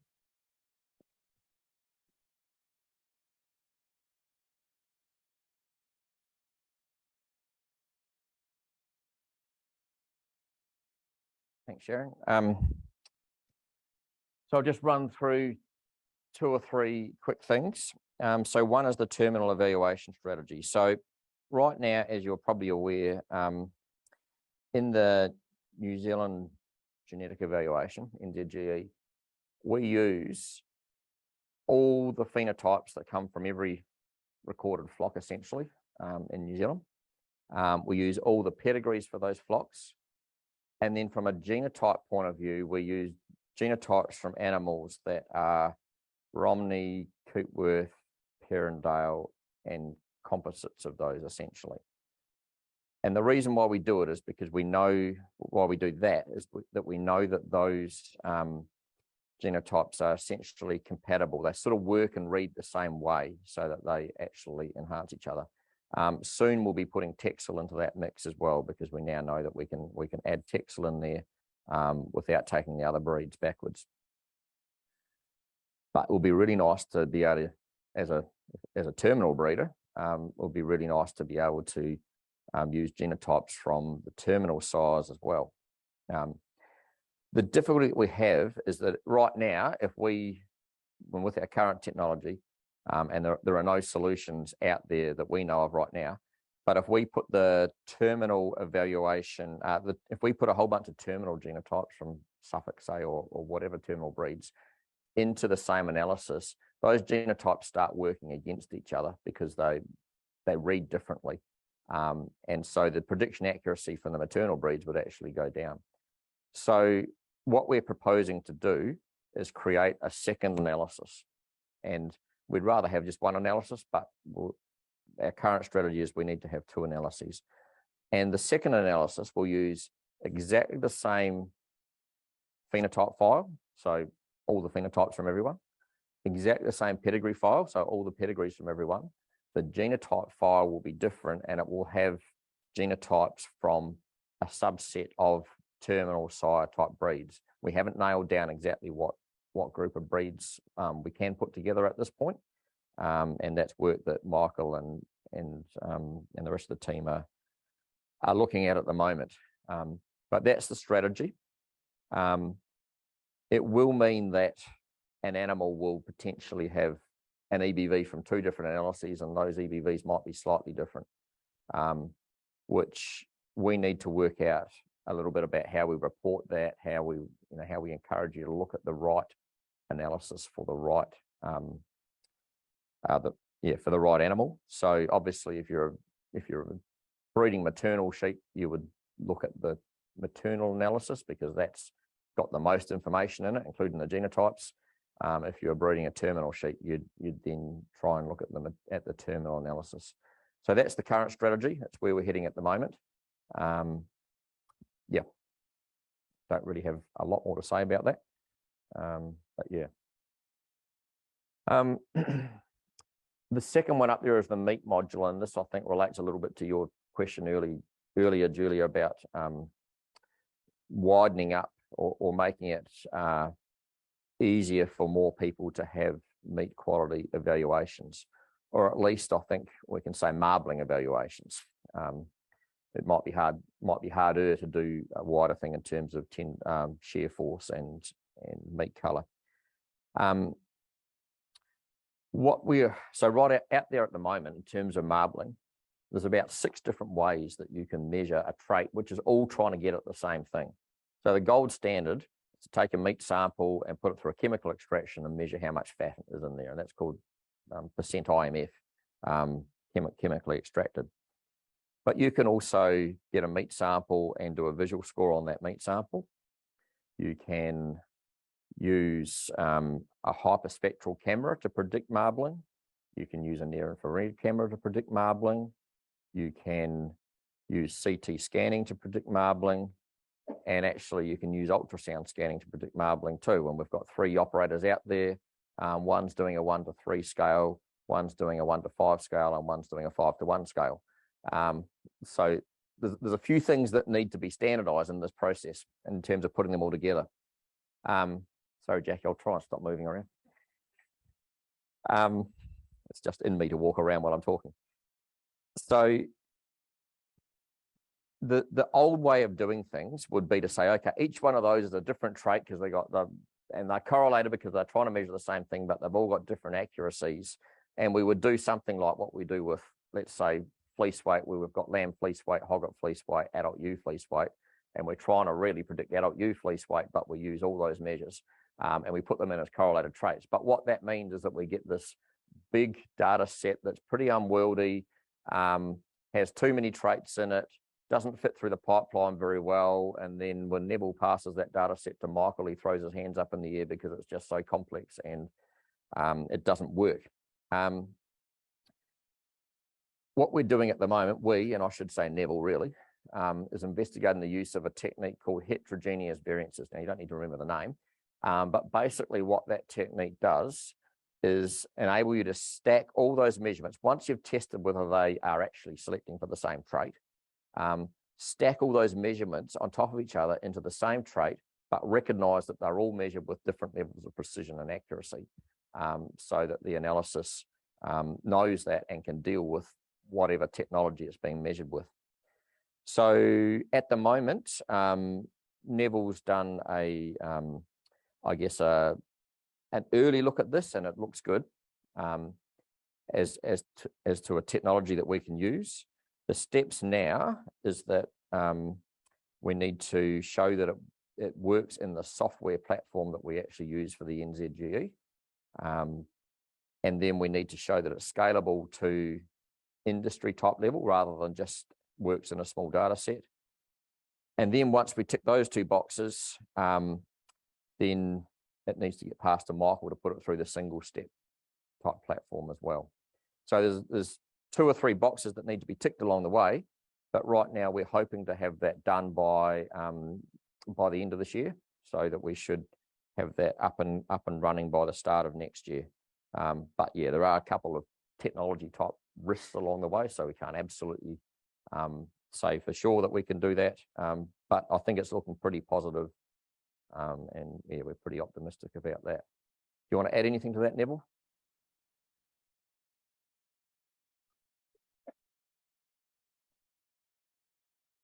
So Jason, is ultrasound.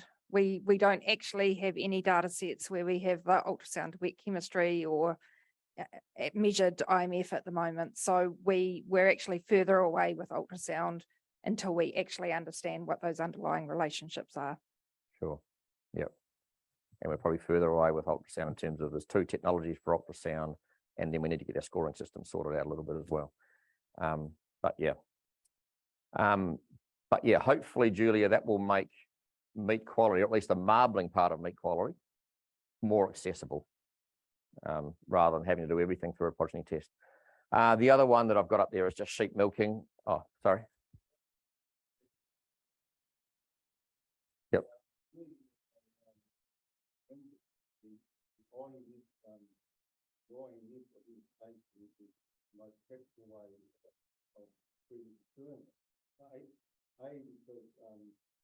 We can do it economically, and we can test live animals, and we can test a lot of animals, not 1, 2, 3, or 4 animals. We want to be able to test hundreds of animals economically.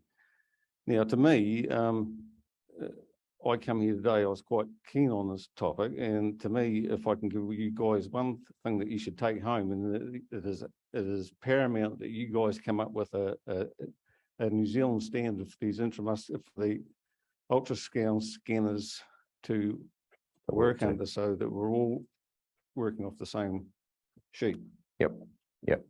And look, I agree with you. And you know me, I come from a cattle background. We've been using ultrasound as a tool for improving marbling in cattle for 25 years.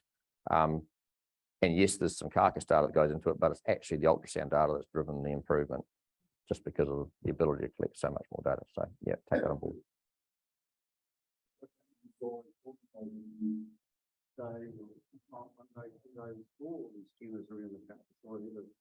Bring them together. At no cost to them. We pay for the material, we pay you guys. And fix them industry standards. You're all on the same page. Yeah, we can look at that. Tricia, do you want to make any comment about that? No, sorry, Russell. Sorry, Russell. Okay, we will come back to you. I think a couple of the issues, and we've already pointed out, is that there are, not only are there 2 or 1 to 3, 1 to 5 and 5 to 1s, but there are actually 2 different approaches that the ultrasound scanners are actually taking in terms of whether they're just looking at the image that you have in front of you as if you're measuring an eye muscle area at ultrasound, or one of the ultrasound scanners is taking it as they do in cattle and actually taking it kind of down the length of the eye muscle as well. We have not done any work with any of those. We've been trying to, but we just haven't quite got the project across the line to actually even validate whether what they're seeing actually does translate through to a IMF as we actually see in the meat plant. And then the other part of it is, again, do we actually have it as a visual score that they're visually identifying something on it, or as actually happens in the cattle world, that those images can actually be taken and actually processed by an independent program or something to come up with an IMF prediction.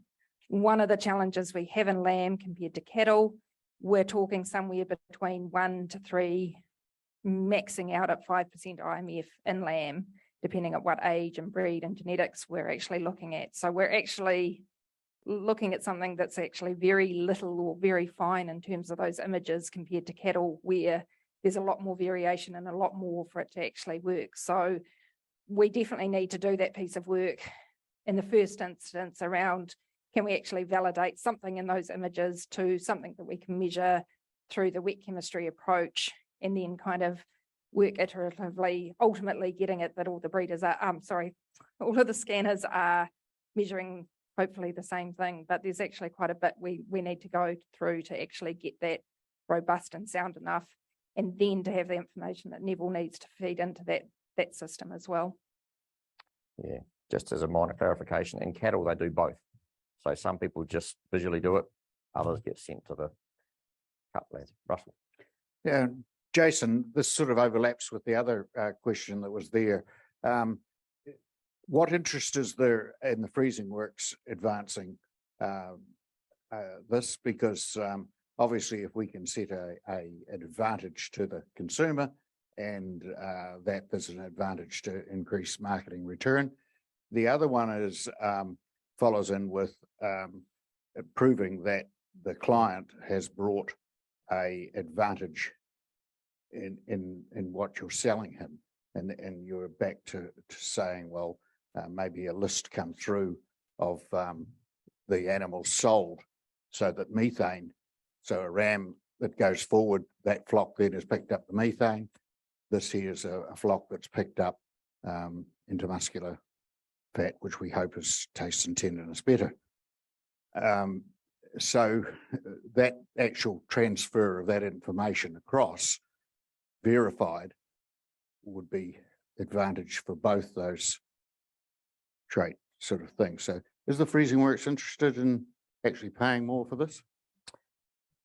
Some are talking about it in terms of progressive up in the North Island, but really that's a question you've got to ask them rather than me. But it also, as breeders, we do have to take a view of the future as well. And if I looked at, I'll go back to the cattle scene, and I know that's my background. In New Zealand, we didn't have any meat companies paying for marbling directly anyway until probably 2014, I suppose, when Silverfern Farm started their reserve grade payment. But in other places of the world, that had been happening for probably close to 20, well, had been happening for 20 or more years before that. Some cattle breeders in New Zealand got ahead of the curve and started selecting for marbling. So they, I guess, took a forward view that they weren't just going to wait until the companies paid for it. The other part of your question in terms of having a verified what level EBV for marbling, yeah, be great. At the end of the day, though, meat quality is that genetics expressed through the right management and phenotype. So, I think the meat companies are only going to pay for the animals that actually do it, rather than the animals that say they're going to do it but weren't fed adequately to express their marbling. Absolutely, and that happens in cattle all the time. Like if you don't feed your animals, if you kill them too light. They were looking at chain speed identification of marbling. Yep, and I think some of the technologies like the hyperspec type cameras are looking at being able to do that. That's correct, isn't it, Tricia? That do it live, chain speed measurements, and that will be quite transformative, both to the marketing and also to the genetics, but only to genetics through progeny tests, obviously, because we don't want to kill most of our rams. Yeah. Cool. Time for me to sit down. Oh, did I say anything about sheep milking? Just that we're doing it. David mentioned it before. Oh, Andrew wants a question. The terminal evaluation with genomics, so ETA on that, you've been talking about it for 2 years. Yeah. Michael, I think we're still planning the end of the year. Yep.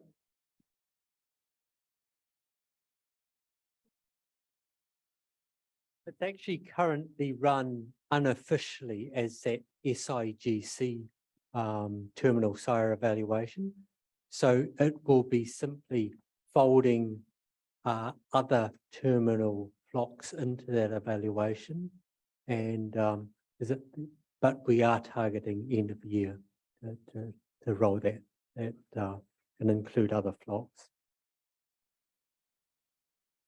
But it's also in part dependent on the work Neville is doing as well, and whether we can roll that heterogeneous variance analysis in IMF. I'll take my chance to sit down now and and let us move on to the end of the program. Who's doing the last bit? David, I think. Yeah.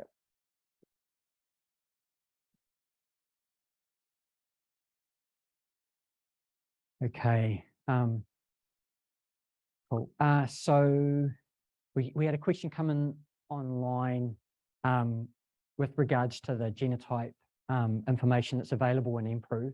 So I think the question was actually about the online, the industry-facing side that we saw first.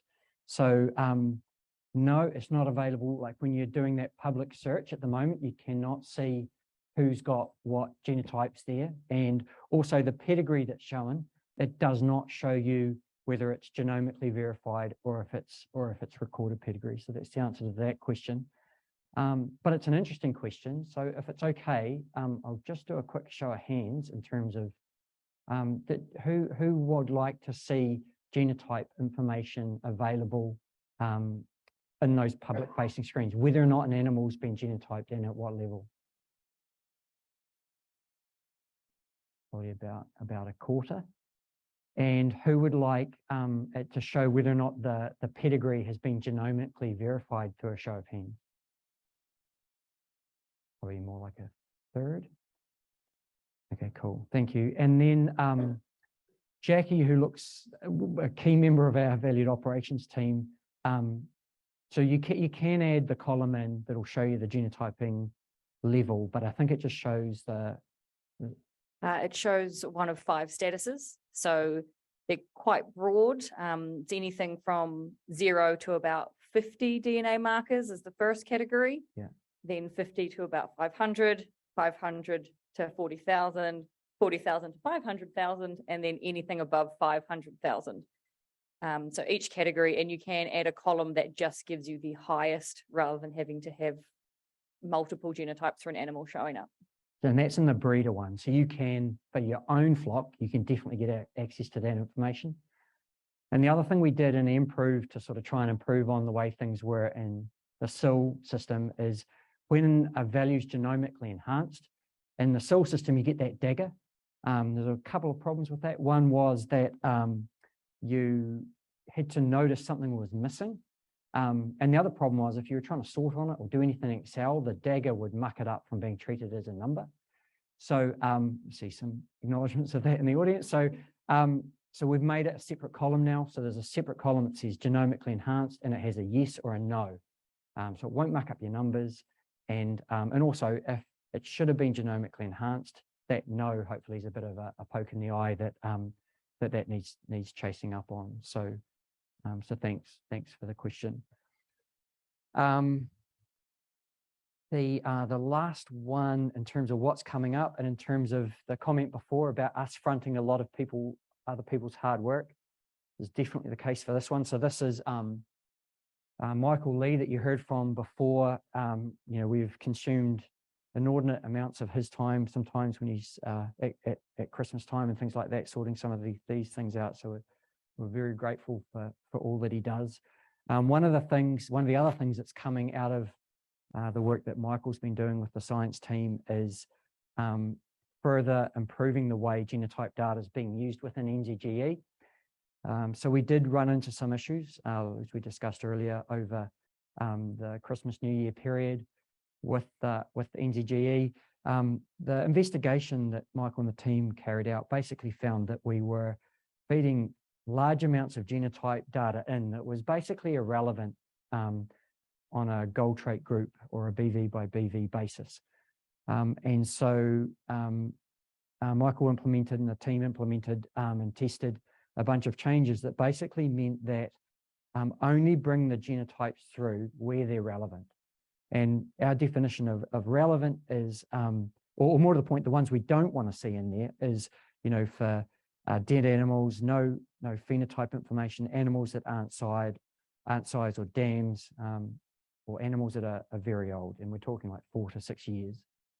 A cool explanation that Sharon often gives in terms of how the genotype data is used is when the animal, young animal gets its initial BVs because there's no phenotype recording yet. It's basically the parent average.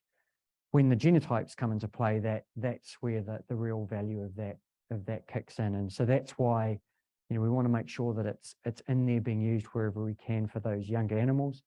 But then as the animals get older, get phenotypes of their own or for their progeny, is the time where the genotype itself is actually the value of it starting to drop off in terms of informing that animal's BVs itself. So some work was done. There are controls being applied at the moment. In your reports, in your current reports, you'll see the dagger symbol there or not, depending on whether the genotype is being used. And we do need to get a tick note out on that onto the SIL site, just in terms of exactly what the criteria is. The reason we haven't done that yet is that that is still being adjusted. We're still dialing that in to get the balance right, because we still want the maximum amount of genotype usage. But we are, I think Michael and the team are getting pretty close to finalising that over the next couple of months. And as soon as that has been finalised and rolled out, we'll put that tick note out. Michael, was there anything I glossed over? Anything you can add? So we have actually updated all the imputation software as well, but we are going to increase the stringency of the genotypes going in as well. But because we've improved it so much, it'll mean that more animals will go and not less. So previously you saw fails because of imputation inaccuracy, but that'll actually decrease because we've actually improved the software and reference panels, etc. Thanks, Michael. Yeah, great point. That is everything that I've got. I think it's just through to general Q&A to close here. If there's any questions on this particular section before we open the floor wide open.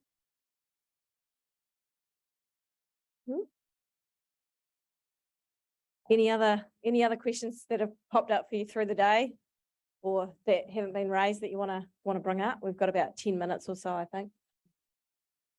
There was one that came from the Texels this morning for you, Neville, about non-linear fat. You got any comments on that?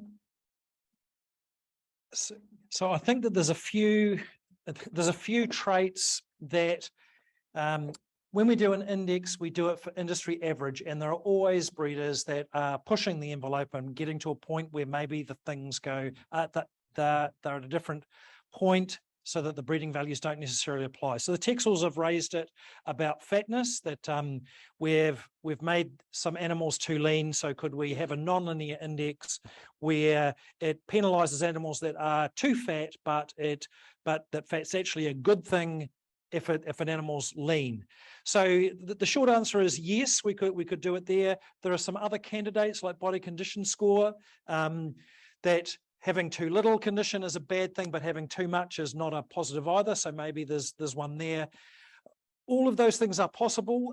Calculating out a nonlinear index is a another piece of work. It's a lot more complicated to do than just the linear one. So I guess the thing that I would say is if you think that it's great to get feedback from breeders, and if you think that some of these things are out of whack in some parts of the industry, it's good to get that feedback so that BLG can prioritise which traits we would actually work through, because it's basically having a work plan and being able to work through those. So yeah, but the short answer is we could. The question is, is that something that the breeders want?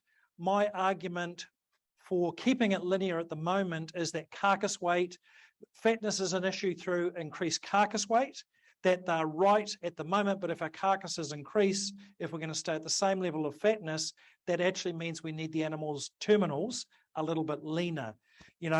Is there a large part of the industry where you just can't finish, you're selling grams to people that can't finish those animals, that they're too lean when they're going? It'd be great to get some feedback now to help inform that decision. Neville, just on that, I know that the Freezing Works was concerned years ago with too fat. They're now concerned with too thin, which I think but I would like to see our mate weight what would you say, corrected with body score, condition score. I take it that that's where we're heading. The condition score, you have two animals the same weight and there's a condition score difference. So if we just go heavier, it just needs a correction in there. I'd like to see that in there. Yeah, so some breeders are adding body condition score as part of their index, and so they're trying to adjust for that. Yep. We have had feedback from one breeder who said that made great progress initially, but that caused some problems, that he ended up with small dumpy ewes using that, and we're just investigating that at the moment. I think the body condition score is probably, in my view, in need of a non-linear index before fatness is, because it's something that a 5 is no use to, those animals are too fat. If you've got a 2s and you're trying to get to 3, that's a great thing, but if you're at 3.5, 4, then the index is going to push for more body condition score. So I think that one is, logically to me, that one's going to need to be addressed in the near future. But I think that all of the traits, when we went through and did the first session, there were lots of traits where we said, actually, there are some parts of the industry that would benefit from having a non-linear approach. We can't do that for everything, we would just have to basically, which ones are the most important first. Yeah, like most things, there's a window to be fitted through. Too heavy, and when they're born, a lamb, it's too heavy, it gets stuck, and too small, it dies because it doesn't have the body mass. So there's an ideal window, and that's often true of a lot of things. Body condition score, you name it. Yep. Yeah. So I don't know. I guess that doesn't fit either one, but I don't know how that goes on a linear line. It isn't quite correct no matter how you go, but often it's balanced with something else in the correction of those things. And intramuscular fat, to get back to the meat one, pressure on upwards on intramuscular fat will balance against selection for leanness. So if you're using the meat quality index, that will put upwards pressure on increasing fatness, because of that IMF is highly related to fatness overall. So there is a balance that is coming in there.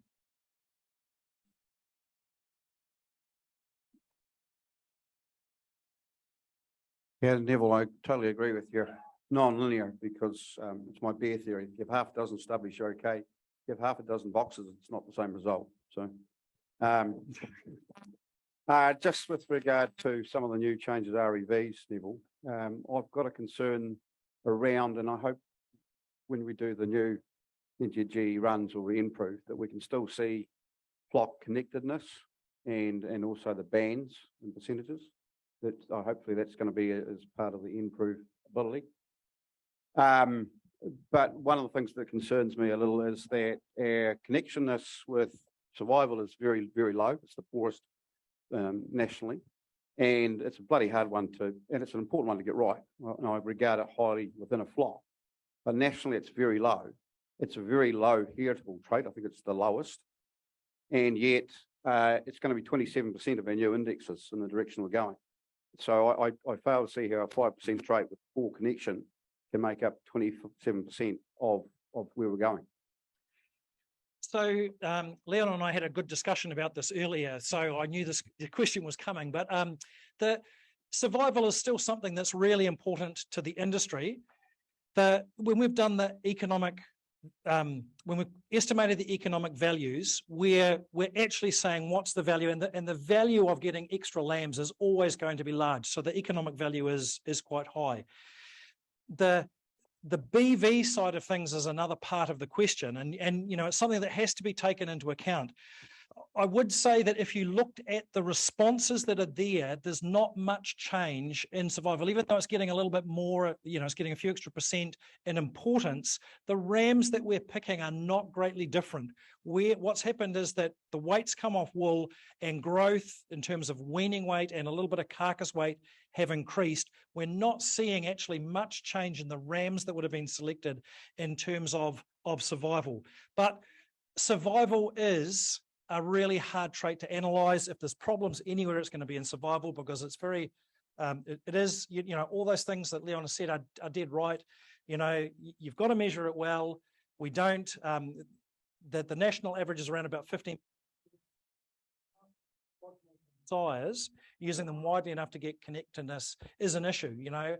So the question is, you know, we've come up with a number and we think that that's mathematically the right thing. We did that for reproduction, and the maths for reproduction is it's always more value getting more lambs than it is than the greater number of deaths that you get as a result of pushing lambing percentage up. So there's a mismatch between what the math says and what you're experiencing on the farm. Nobody likes having a great big pile of slinks at the front door. The economic model doesn't include that. And so we did a nonlinear index as part of that to deal with that thing, saying the feedback we're getting from breeders is that yes, we can push reproduction up higher, and that's what the economic model is saying, but we don't want to do that because we get this massive pile of things, and we don't want to be farming if that's the system. So with survival, there's always more that we can do to try and tweak and improve the breeding value, and there are some things that are going on in that regard to improve. There are filters in there to make sure the right data is going in. Sharon and I have been looking at those and saying, you know, they were designed quite a while ago. The industry has changed a little bit, so we could be looking at those and trying to get better data going in. There's a range of things that we can do to hopefully try and improve the breeding value, so that, you know, you've got a bit more confidence that you're selecting the right animals. Improving connectedness would help, but Leon and I were talking about the numbers that you need. You know, you don't want sires having 1 or 2 dead lambs. So, you know, that's like 20 progeny. You want them to be having, you know, at least 5 and maybe 10, which is getting up to having, you know, that 50 to 80 progeny. If it had 500 progeny, that would be absolutely fantastic, because that would be lots of dead lambs. But you know, there are very few there. There are connectedness there. You can make progress in selecting for survival, because people that are selecting it are getting good responses. So if you do focus on it, we can have a good debate about what's the right level. What we've put up is what the economic model is saying, but we need to keep working on the breeding value, so that you've got confidence in the breeding value, and you know, and then, you know, you've got confidence the economic weight is right.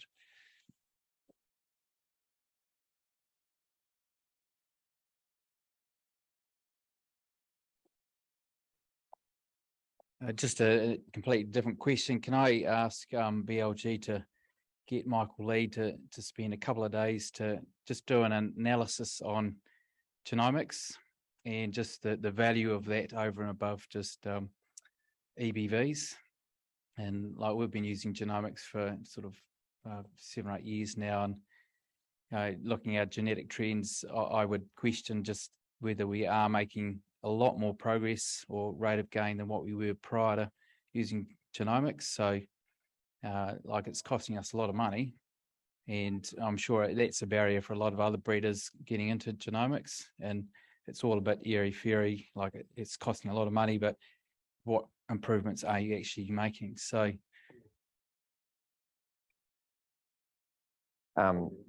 yes is the answer. So we've talked about we need to re-look at our data and redo some, I guess, analyses that show us how much more accuracy we're getting from these, revalidated again, I guess, and put out some communications which, you know, let's assume the answer is positive, but it will be because we know it will be.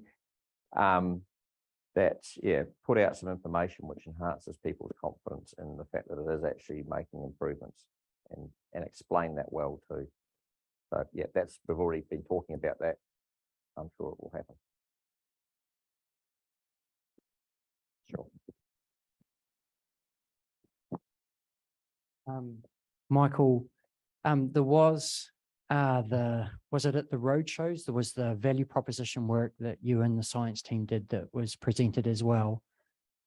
Is that something we could dig up? Is that still relevant? Yes, so we could revisit that, and I'm in agreement with you. We need to keep revisiting these things and evaluating the cost and benefit of everything and validating. So I think it's something we can drench up, but not only your flock, Andrew, that does whole flock genomics, but we should probably have a look at a few of them across the board and do some analysis along that lines. So I certainly don't disagree, but it is a time thing as well, and some priorities in that. But we probably should, roll up our sleeves and take that on board as well. Yeah, I think that business, or it was, the scenarios that you put together with the assumptions and things, we can dig that up and get that to you, Andrew, because I think that was quite valuable in terms of like with the work that was done in terms of demonstrating that value. Yeah, so I think that was done in 2018 or something, when we rolled out the single step in that, and it was actually using data that was genomically enhanced versus just bluff in that. So we could actually look at those models and see, but actually do a few test case scenarios on a few selected flocks, given that we have genomically tested them now for 3 or 4 years since that date.